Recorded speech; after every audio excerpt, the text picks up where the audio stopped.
Gravitation. Gravitation কি না, তো যে কোনো বস্তুকণা যার মাস আছে সে কি করছে, সব সময় অন্য একটা বডিকে অ্যাট্রাক্ট করছে। এটা কে বললো? এটা নিউটন বলল।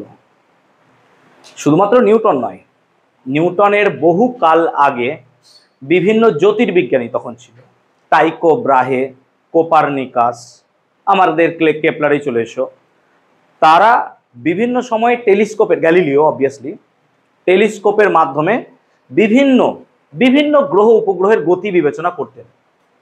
কোনো এক সময় জানা গেছিল যে পৃথিবী স্থির, সূর্য তার চারিদিকে ঘোরে। তাকে ভুল প্রমাণ করলেন কোপারনিকাস, আরও সমস্ত বিজ্ঞানীরা। তারা কি বললেন যে না, সূর্য স্থির, সূর্যকে কেন্দ্র করে এরকম একটা পৃথিবী গ্রহ, আরো অনেক গ্রহ আছে, বৃহস্পতি, আরো সমস্ত গ্রহ তারা এরকম করে ঘুরে বেড়াচ্ছে। কারণ কি, সূর্যের ভর অনেক বেশি এবং তাকে কেন্দ্র করে প্রত্যেকে ঘুরে বেড়াচ্ছে। তাহলে আগে গ্র্যাভিটেশন লটা জেনে নিই। গ্র্যাভিটেশন লটা কি না, তো বিশ্ব ব্রহ্মাণ্ডের মধ্যে অবস্থিত দুটো পার্টিকেল, ধরো একটা M1 আর একটা M2, দুটো পার্টিকেল আছে, তাদের মধ্যে ডিস্টেন্স সে আর, M1 আর M2 দুটো পার্টিকেল, তাদের মধ্যে দূরত্ব হচ্ছে আর। তারা সর্বদা পরস্পরকে আকর্ষণ করছে, মানে 1 2-কে 2 1-কে এইভাবে আকর্ষণ করছে কিন্তু তারা। এবং এই আকর্ষণ বা বিকর্ষণ বলের মান F proportional to M1 M2, মানে প্রোডাক্ট অফ দেয়ার মাসেস আর কি inversely square of proportional to their distances. এটা সিম্পল একটা ল, যেটা আমাদেরকে নিউটন বললেন, যে দুটো বডি তারা পরস্পরকে অ্যাট্রাক্ট করবে by means of product of their masses. মানে তুমি বুঝতেই পারছো, যদি তাদের ভর বেড়ে যায় তাহলে আকর্ষণ বলটা কি হবে? বাড়বে। কেন? M1 M2 বাড়লে অবভিয়াসলি F এর মান কি হবে ভাই? বাড়বে। আর তারা যত কাছে থাকবে তারা আকর্ষণ বল তত বেশি করবে, যত দূরে যাবে আস্তে আস্তে তাদের মধ্যে আকর্ষণ বল কতই হবে, কমবে। এবং এই দুটোকে যদি যোগ করি আমরা, তাহলে F প্রপোর্শনাল টু আমরা পাবো M1 M2 বাই কত পাবো? R square. এন্ড অবভিয়াসলি যদি আমরা প্রপোর্শনালিটি সাইন তুলে দিই তাহলে আমরা পাবো F সমান সাম কনস্ট্যান্ট, কনস্ট্যান্টটাকে আমরা G লিখবো M1 M2 by R square, where G is called universal constant বা ইউনিভার্সাল কনস্ট্যান্ট, গ্র্যাভিটেশনাল কনস্ট্যান্ট। তার মানে যেখানে ক্যাপিটাল জিটা হলো সর্বজনীন মহাকর্ষ ধ্রুবক। হোয়াই ইট ইজ কল্ড সর্বজনীন? ইউনিভার্সাল কেন? ক্যাপিটাল জি এর মান বিশ্ব ব্রহ্মাণ্ডের যে কোনো জায়গায় যাও, সেই জায়গাতেই এর মানের কোনো পরিবর্তন আসবে না। কাল, সময়, গ্রহ, উপগ্রহ, যে কোনো জায়গায় যাও, ক্যাপিটাল জি এর মান কখনো চেঞ্জ হবে না, it's unchanged according to Newton. But সেই জন্য আমরা কি বলছি? ইউনিভার্সাল। কিন্তু যদি আইনস্টাইনের তত্ত্বে এসো, আইনস্টাইন একটা তত্ত্ব দিয়েছিলেন জেনারেল থিওরি অফ রিলেটিভিটি, এবং তার একটা স্পেশাল পার্ট ছিল special theory of relativity. According to the theory, যদি কোনো একটা বডির ভেলোসিটি কম্পারেবল টু দ্য মানে ভেলোসিটি অফ লাইট, অর্থাৎ আলোর বেগের তুল্য হয় বা তুলনা করা যায় এরকম ভেলোসিটি নিয়ে যদি ছোটে, তখন তার মাস চেঞ্জ হয়। সে বডিটা যে টাইমে যাওয়ার কথা ছিল টাইম চেঞ্জ হয়, তাহলে এগুলো চেঞ্জ হয়। তাহলে মাস, ফোর্স মাসের উপর ডিপেন্ড করছে অবভিয়াসলি। তাহলে আমার এখানে কোনো একটা বডিকে যদি রকেটে চাপাই, সেই রকেট যদি আলোর বেগের কাছাকাছি চলে, তার তো মাস চেঞ্জ হয়ে যাচ্ছে। তখনও কি জি এর মান চেঞ্জ হবে না? তখন চেঞ্জ হতে পারে। So it's special case, special case. সেই জন্য আগে একে বলা হতো ইউনিভার্সাল, আগে ইউনিভার্সাল বলা হতো, কিন্তু স্পেশাল থিওরি অফ রিলেটিভিটির পর একে বলছে ইউনিভার্সাল বলবো, আবার একটা হয়েছে সমস্যা হয়ে যাচ্ছে। সো তাকে একটা ব্যতিক্রম ধরতে পারো, যে special theory of relativity wise. Special theory of রিলেটিভিটিতে কি, একটা যদি গল্প বলি, তার সবচেয়ে বড় এক্সাম্পল যে টুইন প্যারাডক্স। পড়েছি কিনা আমি ঠিক জানি না, twin paradox. What is twin paradox? তো কি জানো টুইন প্যারাডক্স কি? প্যারাডক্স নামে তো এখন ভয় লাগছে, যা সব চলছে। Whatever, twin paradox. What is twin paradox? যদি আমি ধরি রাজশ্রী, রাজশ্রীর একটা টুইন আছে, ওরই একটা বোন, যে ওটা চাইবে ওনার জীবনে হোক, বাট ঠিক আছে, ওকে। তো এবার একই এজ, শুধু ওদের মধ্যে পার্থক্য কি, ধরো ওর এখানে একটা তিল আছে, রাজশ্রীর নেই। আমি জাস্ট ডিফারেন্সিয়েট করার জন্য বললাম। দুজনেরই এজ কত এখন? আমি ধরে নিলাম দুজনের এজ 15, 15 তো, 15 না 16, 16 ধরে নিলাম, 15 ধরে নিচ্ছি সুবিধার্থে। এবার দুজনকেই রাখলাম পৃথিবীতে। এখন যদি আমি একটা স্পেসশিপ নিয়ে আসি যে আলোর বেগে চলছে, ধরো বা আলোর বেগের 99% ভেলোসিটি নিয়ে চলছে। আলোর বেগে কেউ যেতে পারবে না অ্যাকচুয়ালি, কারণ আলো তো কোনো তো পার্টিকেল নয়, ঠিক আছে। So 99% of the velocity of light, এই ভেলোসিটি নিয়ে যদি সেই স্পেসশিপ চলে এবং সেই স্পেসশিপের রাজশ্রী বোনকে আমি যদি চাপিয়ে দিই, আমার উদ্দেশ্য হচ্ছে এমন একটা গ্রহ যাওয়া যেই গ্রহ যেতে 15 বছর আর আসতে 15 বছর সময় লাগে। তাহলে total span of the interval of মানে হচ্ছে তোমার ট্রাভেলিং 30 বছর। তার মানে পৃথিবীতে স্পেসশিপ ছেড়ে দিল, অন্য গ্রহ গেল, স্টে করবো না, গ্রহ গিয়ে ঘুরে চলে আসবো, তাহলে 15 30 বছর। ততদিনে অ্যাকর্ডিং টু আওয়ার থিওরি রাজশ্রীর বয়স হয়ে যাবে 45 বছর, অবভিয়াসলি স্যার। কিন্তু যে বোনটা গেছিল স্পেসশিপে তার বয়স দেখা যাবে হয়তো 45-এর জায়গায় হয়েছে মাত্র 25 বছর বা 28 বছর। এই যে 17 বছর 15 বছর 20 বছরের গ্যাপ চলে এলো, ভাই তখন একটা থিওরি আছে। কি থিওরি? যে যখন কোনো একটা body comparable to the velocity of light, আলোর বেগের সমতুল্য বা কাছাকাছি ভেলোসিটি নিয়ে যদি যায়, তখন তার টাইম স্লো হয়। সেজন্য একটা কথা আমরা যখন অ্যাস্ট্রোফিজিক্স পড়তাম তখন একটা কথা বলতো যে আলোর বেগের কাছাকাছি গেলে টাইম বা ক্লক টিক্স স্লোয়ার, কথাটা ছিল ক্লক টিক্স স্লোয়ার, মানে ঘড়ি স্লো হয়ে যাবে তোমার। তার সবচেয়ে বড় এক্সাম্পল হচ্ছে ইন্টারস্টেলার মুভি। যদি কেউ দেখো, আমি রেকমেন্ড করবো গ্র্যাভিটেশন পড়ার পর অবভিয়াসলি ইন্টারস্টেলার দেখবে। ইন্টারস্টেলার দেখে একবার হয়তো বুঝতে পারবে না, 2-3 বার দেখতে হবে। ওখানে একটা প্ল্যানেট থাকবে গর্গানচুয়া, প্ল্যানেট নয়, তার নাম অ্যাকচুয়ালি হচ্ছে কি মিলার্স প্ল্যানেট। সেই মিলার্স প্ল্যানেটটা একটা ব্ল্যাক হোলকে কেন্দ্র করে ঘুরবে, ব্ল্যাক হোলটার নাম গর্গানচুয়া। এখন এই ব্ল্যাক হোলের এত গ্র্যাভিটি যে সেই গ্রহে টাইম অনেক স্লো হয়ে যায়। ফর এক্সাম্পল, আমরা পৃথিবীতে 1 বছর যেটাকে দেখছি, বৃহস্পতিতে সেটা 1 বছর হবে না, কারণ বৃহস্পতি বিং আ গ্যাস জায়ান্ট এবং তার মাস ধরে নাও পৃথিবীর থেকে অনেক বড়, অবভিয়াসলি অনেক বড়ই, সেই জন্য তার গ্র্যাভিটি এত বেশি হবে যে সেখানে টাইম স্লো হয়ে যাবে। তো যেখানে গ্র্যাভিটি যত বেশি সেখানে টাইম তত স্লো, ঠিক আছে। সো এই যে ফারাকটা চলে এলো, এটা তখনও পর্যন্ত জানা ছিল না, অবভিয়াসলি জানতো না। নিউটন আজ থেকে ভাই 400 বছর আগের কথা বলছি আমি, ঠিক আছে। 400-300 বছর আগে নিউটন ক্যালকুলাস দিয়ে গেছে, তুমি সেটা ভাবতে পারছো? অসম্ভব লেভেলের ব্যাপার। আজকের মাথায় ওই ক্যালকুলাস আসা মানে আমাদের 400 বছর পিছিয়ে যাওয়া, কিন্তু নিউটন আমাদেরকে কত এগিয়ে দিয়েছে। তাহলে এই হলো গ্র্যাভিটেশন কনস্ট্যান্টের হিস্ট্রি। বুঝতে পারলাম এই কনসেপ্টটা? তাহলে F = G = m2 m1 m2 by r²। বা G মানে কি আমরা এখানে দেখলাম, G মানে হচ্ছে simple fr² by m1 m2। তাহলে G এর যদি সংজ্ঞা ডেফিনিশন দিই, তাহলে আমরা এই পুরো পার্টটাকে 1 করে দিলে F = G করতে পারবো। তার মানে বাংলায় যদি সংজ্ঞাটা বলি, একক ভরের দুটি বস্তু তাদের মধ্যে দূরত্ব কত হয় যদি 1 মিটার, তাহলে পরে তারা পরস্পরকে যে ফোর্স দিয়ে আকর্ষণ করবে তাকে কি বলবো? Gravitational constant. অবভিয়াসলি তাই হবে। তার মানে m1 = m2 = কত লিখছি? 1 কেজি, আর r = কত লিখছি? 1 মিটার। তাহলে একক ভরের দুটি বস্তু পরস্পর যদি 1 মিটার দূরত্বে থাকে, তাহলে তারা পরস্পরকে যে ফোর্স দিয়ে আকর্ষণ করবে, অ্যাট্রাকশন করবে, তাকে কি বলবো আমরা? গ্র্যাভিটেশনাল কনস্ট্যান্ট বা সর্বজনীন মহাকর্ষ ধ্রুবক। এখন এই জি এর একক কি হবে না? তো সিজিএস পদ্ধতিতে অ্যাজ ইউ ক্যান সি একক কি হবে? তাহলে এফ এর একক কি? ডাইন, নাকি? সিজিএস পদ্ধতিতে এফ এর একক কি হবে? ডাইন, অ্যাজ ইউ ক্যান সি। আর আর এর একক কি? Semi square. তাহলে ডাইন সেমি স্কোয়ার, আর এটা কি হবে? গ্রাম স্কোয়ার হবে তো, নাকি? Dyne semi square by gram square, obviously তুমি দেখতে পাচ্ছ। আর কি হতে পারে? এসআই পদ্ধতিতে হতে পারে, দেখো as you can see KG metre square, sorry newton metre square by KG square. এখন তুমি যদি এখানে দেখো, তাহলে তুমি দেখতে পাবে যে newton metre square by KG square, এটা মানে কি? Newton metre square by KG square, এটা মানে কি? ঠিক আছে, এখন দেখো নিউটন মানে কি হয়? নিউটন মানে KG metre second to the power -2, obviously তাই হবে। কেন? নিউটন মানে বল ইনটু ত্বরণ, এই সরি ভর ইনটু ত্বরণ। তাহলে ভর মানে কেজি, আর ত্বরণ মানে তো মিটার পার সেকেন্ড স্কোয়ার। বুঝতে পারছি ব্যাপারটা? আচ্ছা, মিটার স্কোয়ার তো পড়েছিলই, আর নিচে কি দেব? Kg square. So you can see kg square উপরে গেলে কেজি টু দি পাওয়ার -1, হ্যাঁ না বলো? আর উপরে ছিল মিটার কিউব আর সেকেন্ড টু দি পাওয়ার -2, এটাও তো একটা একক হতে পারে, হ্যাঁ না বলো? তাহলে এটা অবভিয়াসলি একটা একক গ্র্যাভিটেশনাল কনস্ট্যান্টের। তাহলে গ্র্যাভিটেশনাল কনস্ট্যান্টের এটা যদি এসআই পদ্ধতিতে একক হয়, সিজিএস পদ্ধতিতে কি লিখবো তাহলে?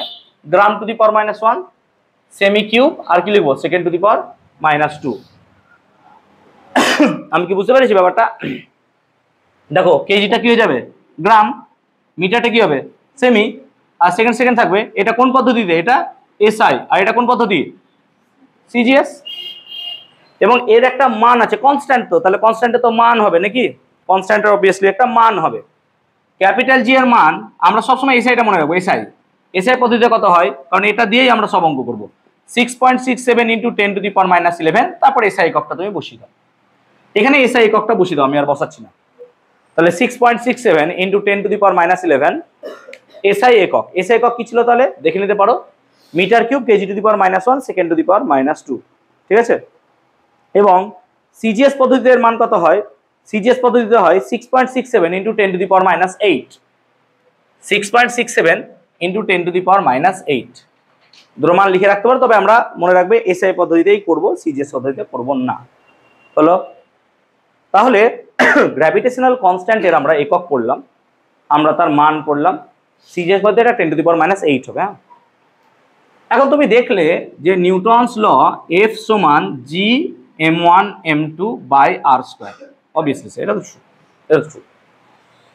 এখন এফ তো একটা ভেক্টর কোয়ান্টিটি, ভেক্টর রাশি। আর এখানে ভেক্টর বলতে শুধু দূরত্বটাকে ভেক্টর তুমি নিতে পারো যদি কোঅর্ডিনেটে ফেলো, ডিসপ্লেসমেন্ট নাকি হতেই পারে। তাহলে এই দুটো ভেক্টর হতে পারে। আবার ভেক্টরকে কখনো তুমি নিচে রাখতে পারবে না, ভেক্টরকে সবসময় ইকুয়েশনের উপরে রাখতে হয়।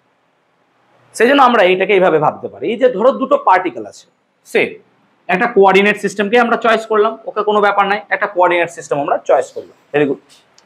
এই কোঅর্ডিনেট সিস্টেমে ধরে নিলাম যে এই জায়গাটা একটা পার্টিকেল আছে, তার মাস m1, এখানে একটা পার্টিকেল আছে, তার মাস হচ্ছে m2। ভেরি গুড, আমরা এই দুটো চয়েস করলাম আমরা যে আমাদের এখানে একটা মাস আছে m1, একটা মাস হচ্ছে m2। এখন আমি এটাও ভাবলাম, ভালো করে বুঝবে জায়গাটা, আমি এটা ভাবলাম যে এখান থেকে দূরত্ব কত, না তো এইভাবে নেব দূরত্ব, নিশ্চয় কত হচ্ছে স্যার r1 ভেক্টর, আর এখান থেকে এই দূরত্বটা কত, না তো স্যার r2 ভেক্টর। আমরা এইভাবে দুটো ভেক্টরকে চয়েস করলাম যারা একটা পজিশনে আছে। অবভিয়াসলি প্রত্যেকের পজিশন আছে, তোমার পজিশন, আমার পজিশন, সবার পজিশন আছে। এখন আমি যদি 1 থেকে 2-এ যাই, তাহলে নিশ্চয় দূরত্বটাকে আমি এইভাবে বলবো 1 থেকে 2-এ নাকি। এবার তুমি দেখো 1-2-এর ওপর যে বলটা প্রয়োগ করবে সেটা কোন দিকে হবে বলো তো? নিশ্চয়ই এই দিকে হবে। হ্যাঁ না বল? কেন 1-2-এর ওপর দিকে বল প্রয়োগ করবে? আরে ও তো টানবে, আকর্ষণ বল। Gravitation force always attractive force, it can never be repulsive. তো যদি অ্যাট্রাকটিভই হয় তাহলে 1-2-এর ওপর কিভাবে বল প্রয়োগ করবে? এইভাবে। হ্যাঁ না বলো? আর আমরা দূরত্বটা মাপছি এইদিকে, ব্যাপারটা বুঝতে পারছো তো কনসেপ্টটা? তাহলে আমি 1 থেকে 2-এ যাচ্ছি ব্যাপারটা অ্যাকচুয়ালি। তাহলে অ্যাকচুয়ালি আমি 1 থেকে 2-এ যাচ্ছি, এইটাকে বলছি আমরা কত, r12 হতে পারে তো নাকি? অবভিয়াসলি হতেই পারে স্যার, 1 থেকে 2-এ যাচ্ছেন। তাহলে তুমি লজিক্যালি বলো r12 ভেক্টর মানে কি লেখা যায়? r12 ভেক্টর মানে লেখা যায় r2 vector minus r1 vector. নিশ্চয়ই ফার্স্ট সেমিস্টারে পড়েছিলাম। pq ভেক্টর মানে কি লেখা যায়? q vector minus p vector. তাহলে r12 ভেক্টর মানে কি হয়? r2 vector minus r1 vector. তোমার যদি মনে হচ্ছে না স্যার কি লিখে দিলেন, তুমি ত্রিভুজ সূত্র অ্যাপ্লাই করো। ত্রিভুজ সূত্র কি হবে? এইটা প্লাস এইটা সমান এইটা। হ্যাঁ না বলো? দেখো ট্রায়াঙ্গেল। হ্যাঁ না বলো? তাহলে এইটা প্লাস এইটা শুড বি ইকুয়াল টু এইটা নাকি? Yes or no? তার মানে আমি লজিক্যালি এখানে লিখতে পারি, দেখো r1 vector plus r12 vector should be equal to r2 vector. Yes obviously.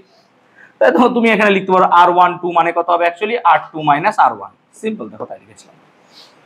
এবং অবভিয়াসলি যদি r12 এর মড বার করতে চাও তুমি, তাহলে মড মানে সিম্পল r2 মাইনাস r1 এরই মড নেবে তুমি। মড নিয়ে তো কোনো চিন্তা নাই, মডই নেবে তুমি, মড। এখন তার মানে এফ এখন এইখানে বল প্রয়োগ হচ্ছে। কিভাবে বলটা প্রয়োগ হচ্ছে? 1-2-এর উপর বল প্রয়োগ করছে। আমি সেটাকে 1-2 লিখলাম। এফ 1-2-এর উপর বল প্রয়োগ করছে। তো লজিক্যালি এফ তাহলে 1-2 যদি হয়, এটা অবভিয়াসলি কি লিখবো? ভেক্টর, কারণ 1-2-এর উপর বল প্রয়োগ হচ্ছে, অ্যাজ এ ভেক্টর নোটেশন দিয়ে আমি লিখবো। তাহলে f12 কি হবে তাহলে? না তো sir G m1 m2 by r12 এর হোল স্কোয়ার। হ্যাঁ না বলো? হবে তো r12 এর হোল স্কোয়ার। এবার এটা তো স্কোয়ার হলো, r12 এর মড দিয়ে স্কোয়ার করলাম, কিন্তু ভেক্টর কই স্যার? ভেক্টর কই? তার মানে আমাকে এখন একটা ভেক্টর লিখতে হবে, শুধু স্কোয়ার লিখলে পারবো না। চলে আসি টপিকে। তুমি বলো, তুমি তো পড়েছো ইউনিট ভেক্টর কাকে বলে। না তো স্যার কোনো একটা ভেক্টরকে তার যদি মান দিয়ে ভাগ করেন তাহলে তাকে ইউনিট ভেক্টর বলে। অবভিয়াসলি স্যার, এটা আবার বড় কোনো কথা নেই। একটা একক ভেক্টর কাকে বলে, না তো কোনো একটা ভেক্টরকে তার মান দিয়ে যদি ভাগ করা হয় তাহলে একক ভেক্টর বলে। তাহলে আমি এখানে কি অবভিয়াসলি লিখতে পারি যে r vector should be equal to r into r cap, obviously, তাই না? আর ভেক্টর মানে কত হবে? R into r cap. তাহলে লজিক্যালি ভাবো, লজিক্যালি তুমি দেখো, তাহলে লজিক্যালি r12 ভেক্টর মানে কি লিখতে পারবো? r12 into r12 cap, obviously তাই পারবো। কারণ আর ভেক্টর মানে যদি আর ইন্টু আর ক্যাপ হয়, আমি এখানে 12 দিচ্ছি, এত কিছু না, নোটেশন দিচ্ছি। 12 মানে এমন তো হাতি ঘোড়া কিছু লিখে পারি, নোটেশন, ওকে বোঝাচ্ছি যে এটা মানে 12 মানে এইদিকে যাচ্ছি আমরা, তা লিখতে পারবো অবভিয়াসলি লিখতে পারবো। তার মানে আমি এখন যদি r12 এটা করি তাহলে পারবো। ঠিক এইটুকু তো বুঝতে পারলাম। আচ্ছা তুমি বলো তো এবার, তাহলে যদি আমরা r12 vector by r12 cube লিখি তাহলে কি লিখতে পারবো? আমি এটা ইচ্ছা করে লিখছি। তাহলে r12 vector by r12 cube মানে আমি কি এটা লিখতে পারি যে sir r12 into r12 cap by কত লিখবেন? r12 কিউব, অবভিয়াসলি লিখতে পারবো। কেন? দেখো একটু আগে শেখালাম r12 ভেক্টর মানে হচ্ছে r12 ইন্টু r12 ক্যাপ, আর একটা r12 কেটে গেলে কি পড়ে থাকে? না তো অবভিয়াসলি r12 ক্যাপ বাই কত পড়ে থাকবে? r12 square. তার মানে আলটিমেটলি এইটা তো ইউনিট ভেক্টর, এর মান কত?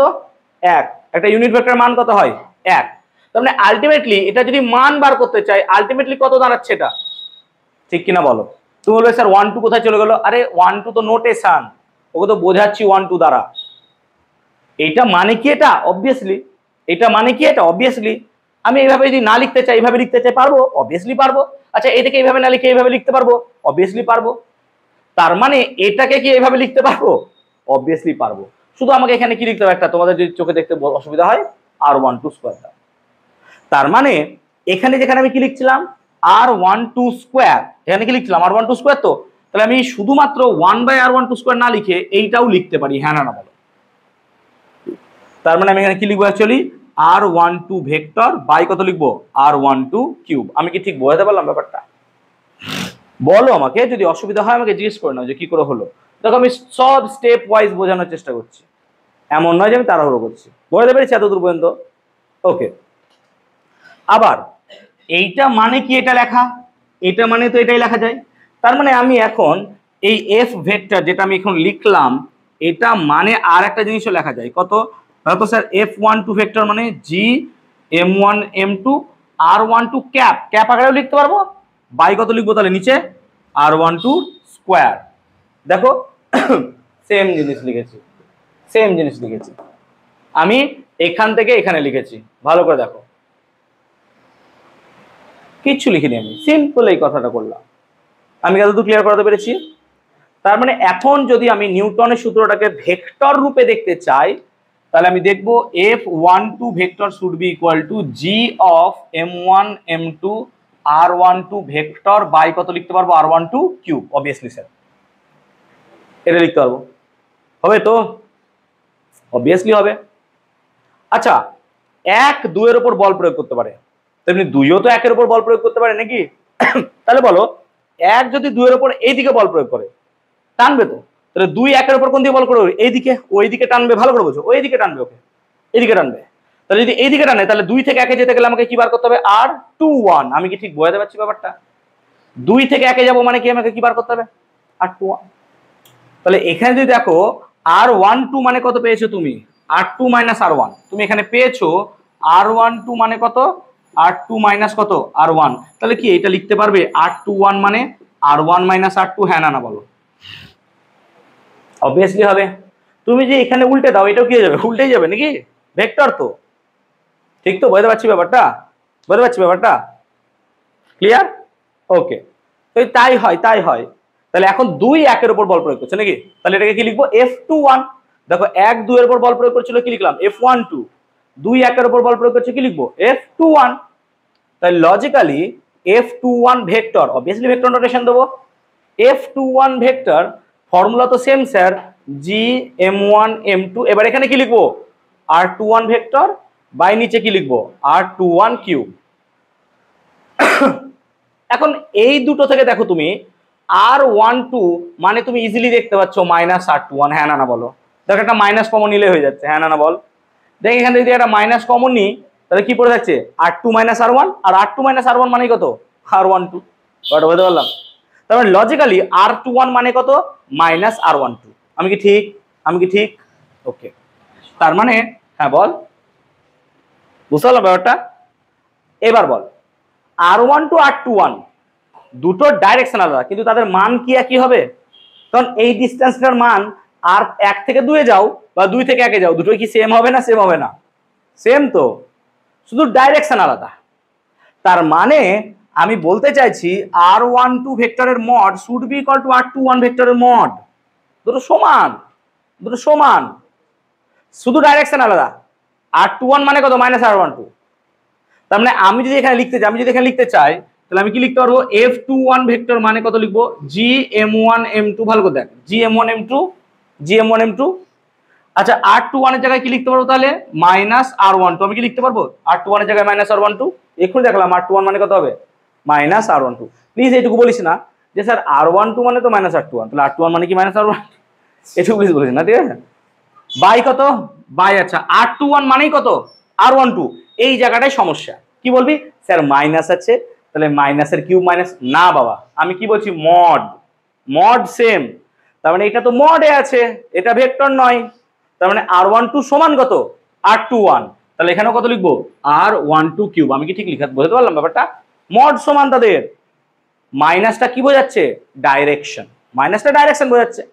তাহলে লজিক্যালি এটা সময় লিখবো minus GM1 M2, GM1 M2 R12 vector by কত? R12 cube. এবার বল এটা মানে কি F12? হ্যাঁ না না বল। দেখ তো এটা মানে কি F12? এটা মানে তো F12, এটা মানে তো F12। তার মানে আমি লিখতে পারি যে F21 সমান কত হচ্ছে? -F12। তাহলে আমি এখানে লিখছি F21 ভেক্টর সমান কত? -F12। অর্থাৎ এই দিককার ফোর্স মাইনাস এই দিককার ফোর্স, প্রত্যেক ক্রিয়ার সমান আর বিপরীত প্রতিক্রিয়া আছে, নিউটন থার্ড ল। তার মানে আমরা এখানে দেখলাম নিউটনের গ্র্যাভিটেশন ল নিউটন থার্ড লকে প্রুফ করছে। আমি কি বোঝাতে পারলাম? যদি কোশ্চেন কখনো এরকম দেয় ঘুরিয়ে ঘাড়িয়ে যে দেখাও যে নিউটনের তোমার হচ্ছে মহাকর্ষ সূত্র নিউটনের তৃতীয় গতি সূত্রকে মেনে চলছে, অবভিয়াসলি এই প্রুফটা পুরো করে দেখাতে হবে। আমি কি বোঝাতে পারলাম ব্যাপারটা? প্রমাণটা ভালো করে নাও। বইয়ে খুব সুন্দর করে দেওয়া নেই, যতটা ভাবছো তুমি যে বইয়ে সুন্দর করে দেওয়া আছে। বই দেওয়া নেই, রাজু জল দিয়ে দেবো তোমাকে। তো কি পড়া আছে এরপর? তত তো জল লাগবে।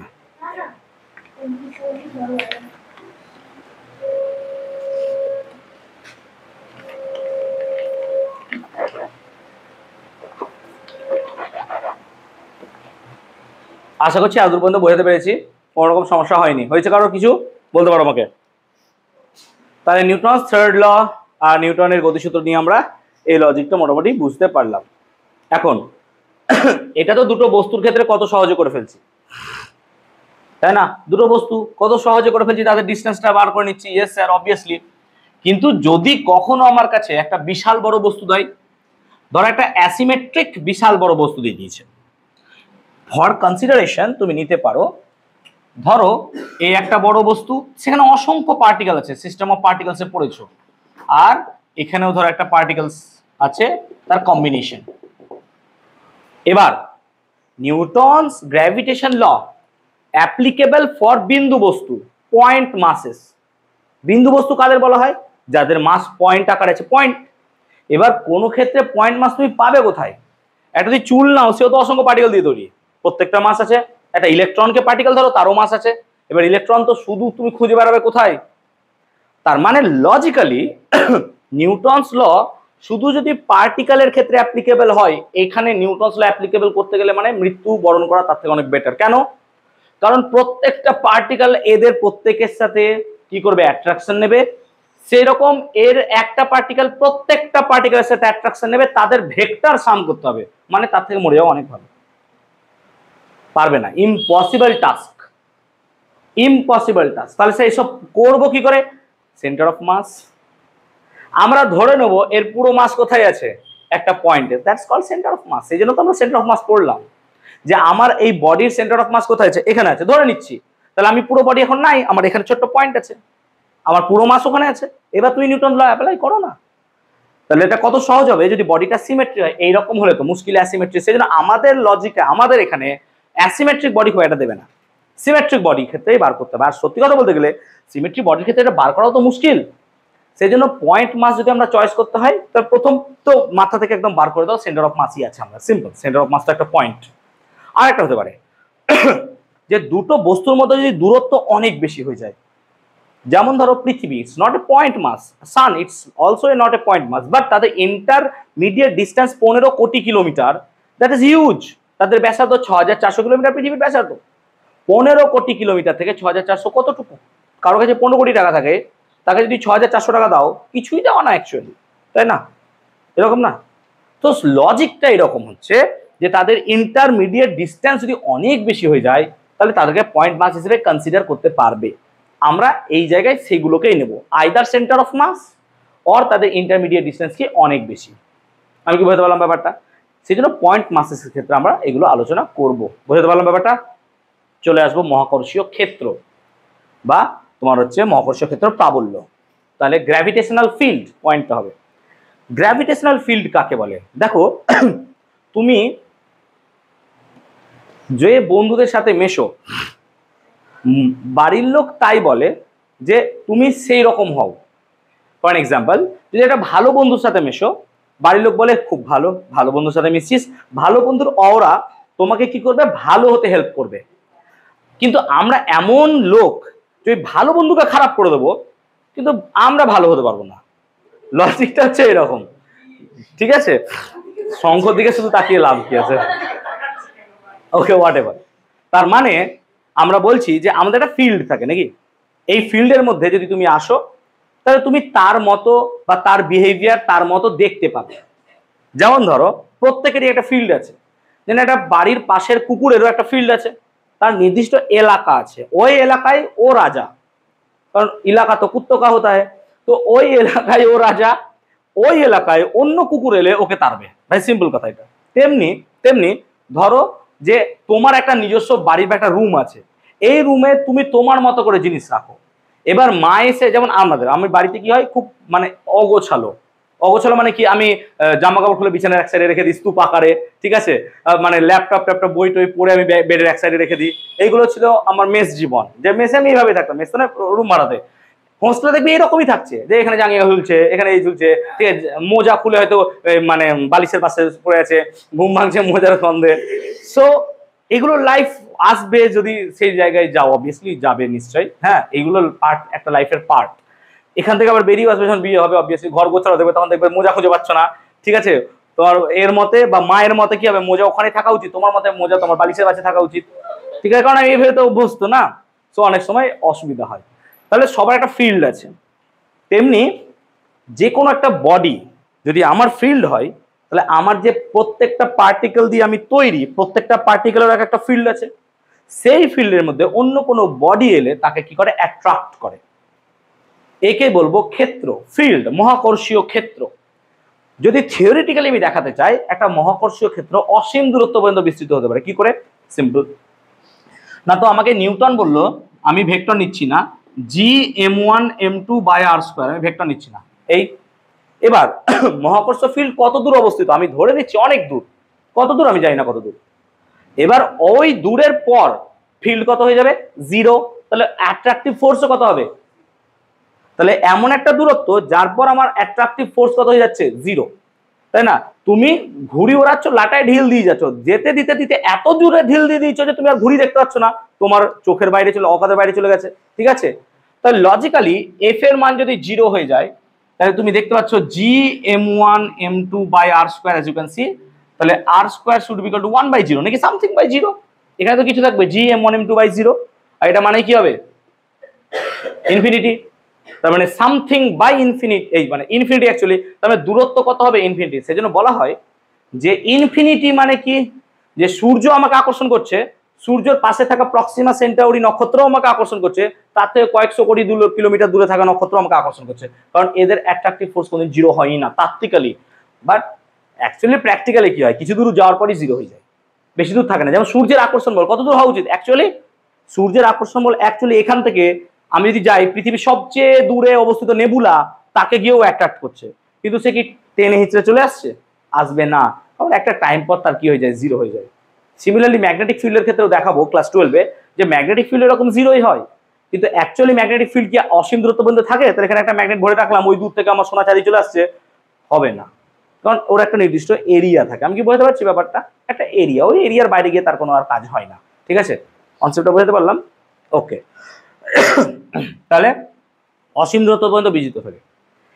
তারপরে আমি ধরলাম এখানে একটা পার্টিকেল এরকমই আছে, এই পার্টিকেলের একটা এরিয়া আছে, ক্ষেত্র নাকি একটা ফিল্ড আছে। এই ফিল্ডের মধ্যে অন্য কোনো পার্টিকেল যদি আসে তাহলে তার উপর সে কি করবে? ফোর্স করবে, অ্যাপ্লাই করবে, টানবে নিজের দিকে, আয় আমার দিকে, তাই না? যেমন সূর্য সবকে টেনে ধরে রেখেছে নিজের দিকে, আবার পৃথিবীও ঘুরছে, ঘোরার জন্য অপকেন্দ্র বল আর পৃথিবী সূর্যের আকর্ষণ বল দুটো কি হয়ে গেছে? ব্যালেন্স হয়ে গেছে, ব্যালেন্স হয়ে গেছে। এবার কোনো অ্যাস্ট্রয়েড এসে যদি জোরে গিয়ে পৃথিবীকে ধরে ধাক্কা মেরে যায়, বাস পৃথিবী তার ছিটকে বেরিয়ে পালিয়ে যাবে। এবার যদি পৃথিবী ছিটকে বেরিয়ে পালিয়ে যায়, সব তো একটা ইকুইলিব্রিয়ামে আছে, তাহলে তার ইফেক্ট কিন্তু বৃহস্পতির ওপরও পড়বে, তার ইফেক্ট নেপচুনের ওপরও পড়বে, তার ইফেক্ট বুধের ওপরও গিয়ে পড়বে, সবার উপর, কারণ আমরা ইকুইলিব্রিয়ামে আছে একটা, হ্যাঁ, তো কোনো কিছু করাবে না, হোয়াট এভার। এখন ধরো এর মাস হচ্ছে এম, ধরো এর মাস এম। আমি যদি এই ফিল্ডে একটি একক ভর যুক্ত পার্টিকেলকে নিয়ে আসি, পয়েন্ট মাস, ইউনিট মাস, কি বললাম কথাটা? পয়েন্ট মাস অবভিয়াসলি, কিন্তু কি হবে সেটা? ইউনিট মাস। একক ভরের কোনো কণাকে যদি কোনো মহাকর্ষীয় ক্ষেত্রের মধ্যে নিয়ে আসো, তাহলে তার উপর যে পরিমাণ আকর্ষণ বল প্রযুক্ত হবে তাকে বলবো আমরা মহাকর্ষীয় ক্ষেত্র প্রাবল্য বা গ্র্যাভিটেশনাল ফিল্ড ইন্টেন্সিটি। তাহলে মহাকর্ষীয় ক্ষেত্র প্রাবল্য কাকে বলে? না তো মহাকর্ষীয় ক্ষেত্রের মধ্যে টার্মগুলো অবভিয়াসলি খাতায় একটু লিখে রাখিও, যাতে বোঝা যায় যে স্যার এগুলো পড়িয়েছে। তাহলে মহাকর্ষীয় ক্ষেত্র প্রাবল্য বা গ্র্যাভিটেশনাল ফিল্ড ইন্টেন্সিটিটা কি? না তো মহাকর্ষীয় ক্ষেত্রের মধ্যে একক ভরের কোনো বস্তুকে আনলে তার উপর যে পরিমাণ বল প্রযুক্ত হয়। তার মানে এটা কত মাস? 1, এর মাস কত? m। তাহলে এদের মধ্যে আকর্ষণ বল কত হবে? যদি ধরো দূরত্বটা হয় r, কত হবে বলো? না তো স্যার ফোর্স ইকুয়েশন তো জানেন আপনি, কত? g m1 m2, m1 এর জায়গায় কত লিখলাম? m, m2 এর জায়গায় কত লিখবো? 1। কেন? তুমি 1 তো নিয়েছো, তাহলে m × 1 বাই কত লিখবে? r²। তাই এটাকে f বলবে, আর এটা কি আর ফোর্স? না, তাই এটাকে ফোর্স বলবো না আমরা, এটাকে ধরো স্মল f দিয়ে লিখলাম, আমরা ধরো স্মল f দিয়ে লিখলাম। তাহলে এটাকে বলবো কি? গ্র্যাভিটেশনাল ফিল্ড ইন্টেন্সিটি বা মহাকর্ষীয় ক্ষেত্র প্রাবল্য, বাংলায় বলছি আমি। তাই এটাকে বলবো মহাকর্ষীয় ক্ষেত্র প্রাবল্য, f দিয়ে লিখবো। তার মানে স্মল f সমান আমি লিখবো gm, স্মল m ধরো, স্মল m ধরেছো, gm/r², এটা মাথায় রাখবে। তাহলে মহাকর্ষীয় ক্ষেত্র প্রাবল্য কাকে বলে? একক ভরের, কত সহজ লাগছে না? যদি পড়ে নিতিস তাহলে এগুলো হয়তো পরীক্ষা এসেছিল কয়েকটা।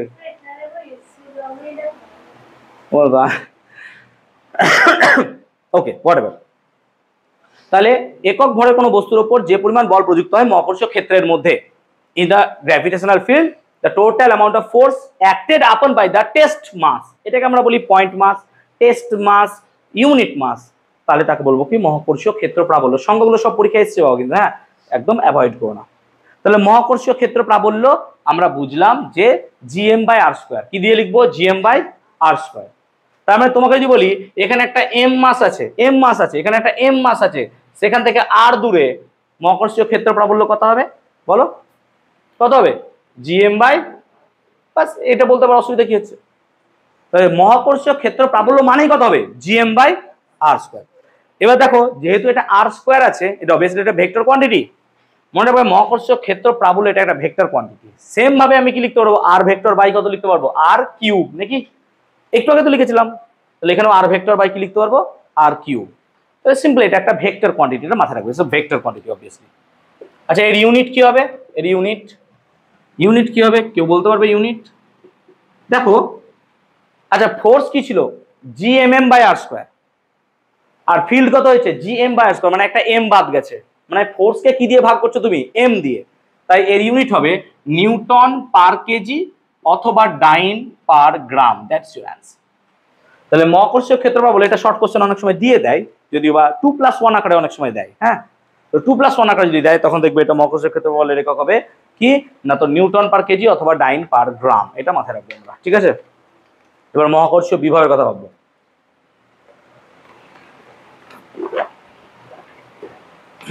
মহাকর্ষীয় বিভব, মহাকর্ষীয় বিভব কাকে বলে? তোমরা ক্লাস 10 এ তড়িৎ বিভব পড়েছিলে।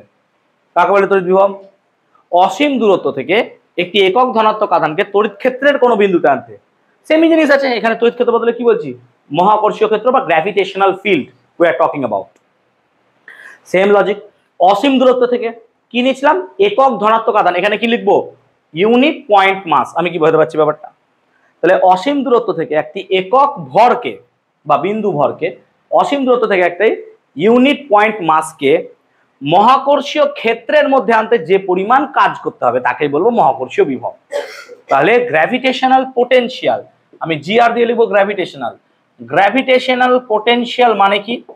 অসীম দূরত্ব থেকে একটি একক ভরকে, একক বিন্দু ভরকে মহাকর্ষীয় ক্ষেত্রের মধ্যে আনতে, to bring one unit point mass from infinity to any point of a gravitational field. The required work done is called as কি বলবো আমরা? Gravitational potential. আমি কি বলতে পারলাম কনসেপ্টটা? তাহলে যেমন 10 এ পড়েছিল এক্স্যাক্টলি সেম আছে। অসীম দূরত্ব থেকে একটি একক ভরকে কি করব? মহাকর্ষীয় ক্ষেত্রের মধ্যে আনবো, গ্র্যাভিটেশনাল ফিল্ডের মধ্যে আনবো। তার জন্য আমাকে যে পরিমাণ ওয়ার্ক ডান করতে হবে, যতটা কাজ করব, সেই কাজকে কি বলবো আমরা? কি সিম্পল কথাই। এবার বলো দুটো কথা, আমরা একক ভরের কথা বলছি। তাহলে একক ভরের ক্ষেত্রে ফোর্স কাজ করবে না ফিল্ড কাজ করবে? ফিল্ড। অবভিয়াসলি, ফোর্স মানে একক ভর নয়, একক ভর মানে কি? ফিল্ড। তার মানে ফিল্ড এক প্রকারের ফোর্স। কেমন ফোর্স? পার ইউনিট মাস। আমি কি ক্লিয়ার করতে পারলাম ব্যাপারটা? ফিল্ড এক প্রকারের ফোর্সই তো, একক ভরে যতটা ফোর্স লাগছে, একক ভরে যতটা ফোর্স লাগছে, পার ইউনিট মাসে যতটা ফোর্স, তাকে কি বলছি আমরা? ফিল্ড। ভাবো জিনিসটাকে, রিয়ালাইজ করো যে তোমার কাছে 5 কেজি ভরের একটা বস্তু আছে, তার উপর 10 নিউটন বল কাজ করছে। তাহলে 1 কেজি ভরের উপর কত বল কাজ করছে? 10/5 কত হবে তাহলে? 2। তাহলে 2 নিউটন পার কেজি, এটা হচ্ছে তার ফিল্ড। আমি কি বলতে পারলাম ব্যাপারটা? লজিকটা এরকম, একক ভরের উপর পার ইউনিট মাসে যতটা পরিমাণ ফোর্স কাজ করবে তাকে কি বলবো আমরা? ফিল্ড। এটুকু মাথায় রাখবো। এবার পোটেনশিয়াল মানে কি? Work done. তো পোটেনশিয়াল মানে কি? Work done. আচ্ছা তুমি বলো, ধরো অসীম থেকে একটা বডিকে এখানে নিয়ে এসেছি। ওকে, ভেরি গুড, আমি নিয়ে এসেছি এখানে, ধরো নিয়ে এসেছি এখানে নিয়ে এসেছি আমি। এবার ধরো ওকে আমি আরো নিয়ে আসবো এদিকে, আমি ওকে আরো এদিকে, ভালো করে লজিকটা দেখো দিকটা, আমি এত দূর নিয়ে এসেছি, আমি আরো ধরো এখান থেকে এত দূর নিয়ে এলাম, এটার দূরত্ব হচ্ছে ডিআর। ডিআর তো অবভিয়াসলি ভেক্টর নাকি? আর যেহেতু ভেক্টর, ডিআরও তো কি হবে? ভেক্টর। আমি ডিআর ভেক্টরকে এইদিকে সরাতে চাইছি, আর এম বেটাকে নিজেই টেনে নিচ্ছে। হ্যাঁ না বল? তাহলে আমাকে কি এক্সটার্নালি কোনো ওয়ার্ক করতে হবে? হবে না, ও নিজে নিজেই ওয়ার্ক ডান হয়ে যাবে। হ্যাঁ না বল? তার মানে তুমি ভাবো এখানে একটা নায়োডিয়াম বা কোনো একটা ম্যাগনেট আছে, আর এখানে একটা লোহা আছে, ও তো এমনি চলে যাবে। আমি জাস্ট ঠেলার চেষ্টা করছি, ঠেলার দরকার নাই, এমনি চলে যাবে। তাহলে বলতে চাইছি কি, যে আমি চাইছি ওকে এইদিকে মাপতে, যে আমি এইদিক দিয়ে ওকে সরাবো, ও তো এমনি এমনি সরে যাচ্ছে। তাহলে ওয়ার্ক ডানটা অবভিয়াসলি কি হবে? বলের দ্বারা কার্য। হ্যাঁ না বলো? আর বলের দ্বারা কার্যকে আমরা কি কার্য বলি? Negative. Yes or no? Work energy পাওয়ারে পড়েছো। তার মানে এখানে যে ওয়ার্ক ডান পাচ্ছি সেটা পার ইউনিট চার্জে পাচ্ছ। হ্যাঁ না বলো? সরি, পার ইউনিট মাসে পাচ্ছ, কারণ তুমি একক ভর বলেছো। তাহলে একক ভরে কৃত কার্য যেটা, তাকে কি বলছি? পোটেনশিয়াল। হ্যাঁ না বল? একক ভরের কোনো বস্তুকে অসীম দূরত্ব থেকে আনতে যে কাজ করতে হয়, তাহলে একক ভরে বলকে কি বললাম?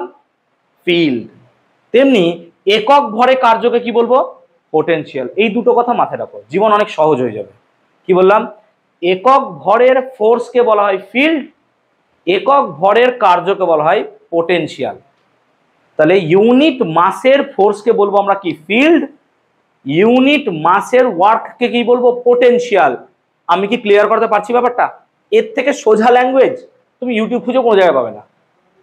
একক ভরের কোনো বলকে বলা হয় ফিল্ড, আবার একক ভরের কার্যকে কি বলবো? পোটেনশিয়াল। বুঝতে পারলাম ব্যাপারটা?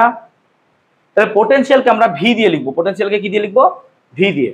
তাহলে দেখো ভি সমান কত হবে? Minus G dot DR. কেন মাইনাস নিলাম? অবভিয়াসলি স্যার নিজে নিজে কাজ করছে, অবভিয়াসলি স্যার নিজে নিজে কাজ করছে। জি কেন, sorry F, F dot DR, F dot DR. এবার ধরো বডিকে আসতে দেখাও, বডিকে সরাচ্ছি, এবার ফিল্ড কি করছে? ওকে টানতে চেষ্টা করছে, ফিল্ড ওকে কি করছে? টানতে চেষ্টা করছে। আর আমরা যখনই ডিস্টেন্স মাপবো, যখনই আমরা ডিস্টেন্স মাপবো, তখন নিশ্চয় এই দিক থেকে এইদিকে মাপবো, নাকি এই দিক থেকে এইদিকে মাপবো? এই দিক থেকে এইদিকে মাপবো নাকি? সো এই দিক থেকে যখন এইদিকে মাপবো, তখন আমাদের কি হচ্ছে অ্যাকচুয়ালি এফ ডট ডিআর, এদের মধ্যবর্তী অ্যাঙ্গেল কত হবে? 180 ডিগ্রি। তাহলে 180 ডিগ্রি হওয়ার জন্য এফ ডট ডিআর কি হয়ে যাবে? নেগেটিভ। নেগেটিভ নেগেটিভ কি হয়ে যাবে? পজিটিভ। সেই জন্য এটাকে আমি ডিভি ধরো, ডিভি ধরো, তাহলে ডিভি সমান এফ ডিআর। এটা কি ক্লিয়ার করাতে পেরেছি আমি? এটা কি ক্লিয়ার করাতে পেরেছি? ডিভি সমান এফ ডিআর, ডিভি সমান এফ ডিআর।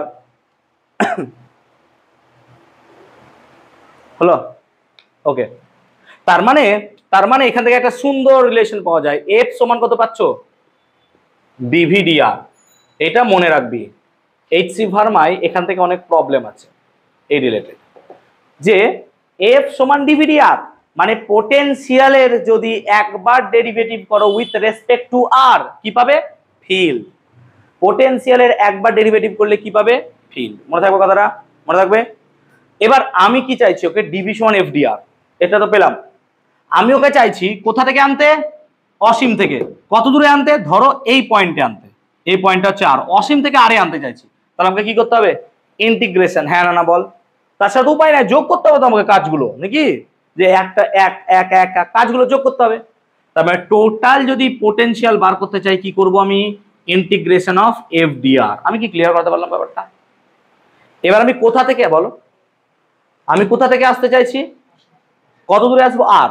তাহলে এখান থেকে এত দূর পর্যন্ত যদি পুরো কাজটাকে বার করতে চাই, আমাকে যোগ করতে হবে। যোগের দুটো নিয়ম, হয় সামেশন না হয় ইন্টিগ্রেশন। এটা যেহেতু একটা কন্টিনিউয়াস ফাংশন, তাহলে কি করব? বুঝতে পারলাম ব্যাপারটা? তাহলে এবার সিম্পল, আসবো কোথা থেকে? ইনফিনিটি। তাহলে ইনফিনিটি থেকে আসছি, যাবো কোথায়? স্যার আর পয়েন্টে যান, এই লিমিট। আমি কি বলতে পারলাম? এবার এফ এর মান কত হবে স্যার? এফ এর মান তো তুমি পেয়ে গেছো, কত হয়? GM by R square. এখানে মাস কত? এম। তাহলে বসিয়ে দাও।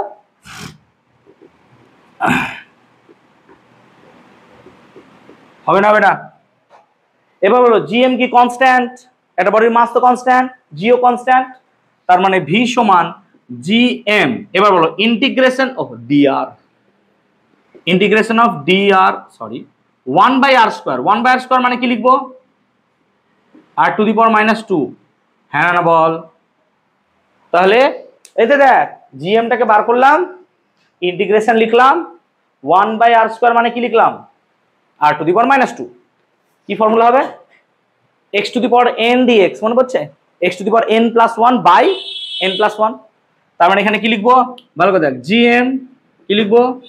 আর টু দি পাওয়ার -2 প্লাস 1। হ্যাঁ না বল? নিচে কত লিখবো? -2 প্লাস 1, লিমিট কত আসবে? ইনফিনিটি থেকে আর। আমি কি ক্লিয়ার করতে পারলাম ব্যাপারটা? আমি কি ক্লিয়ার করতে পারলাম ব্যাপারটা? ওকে,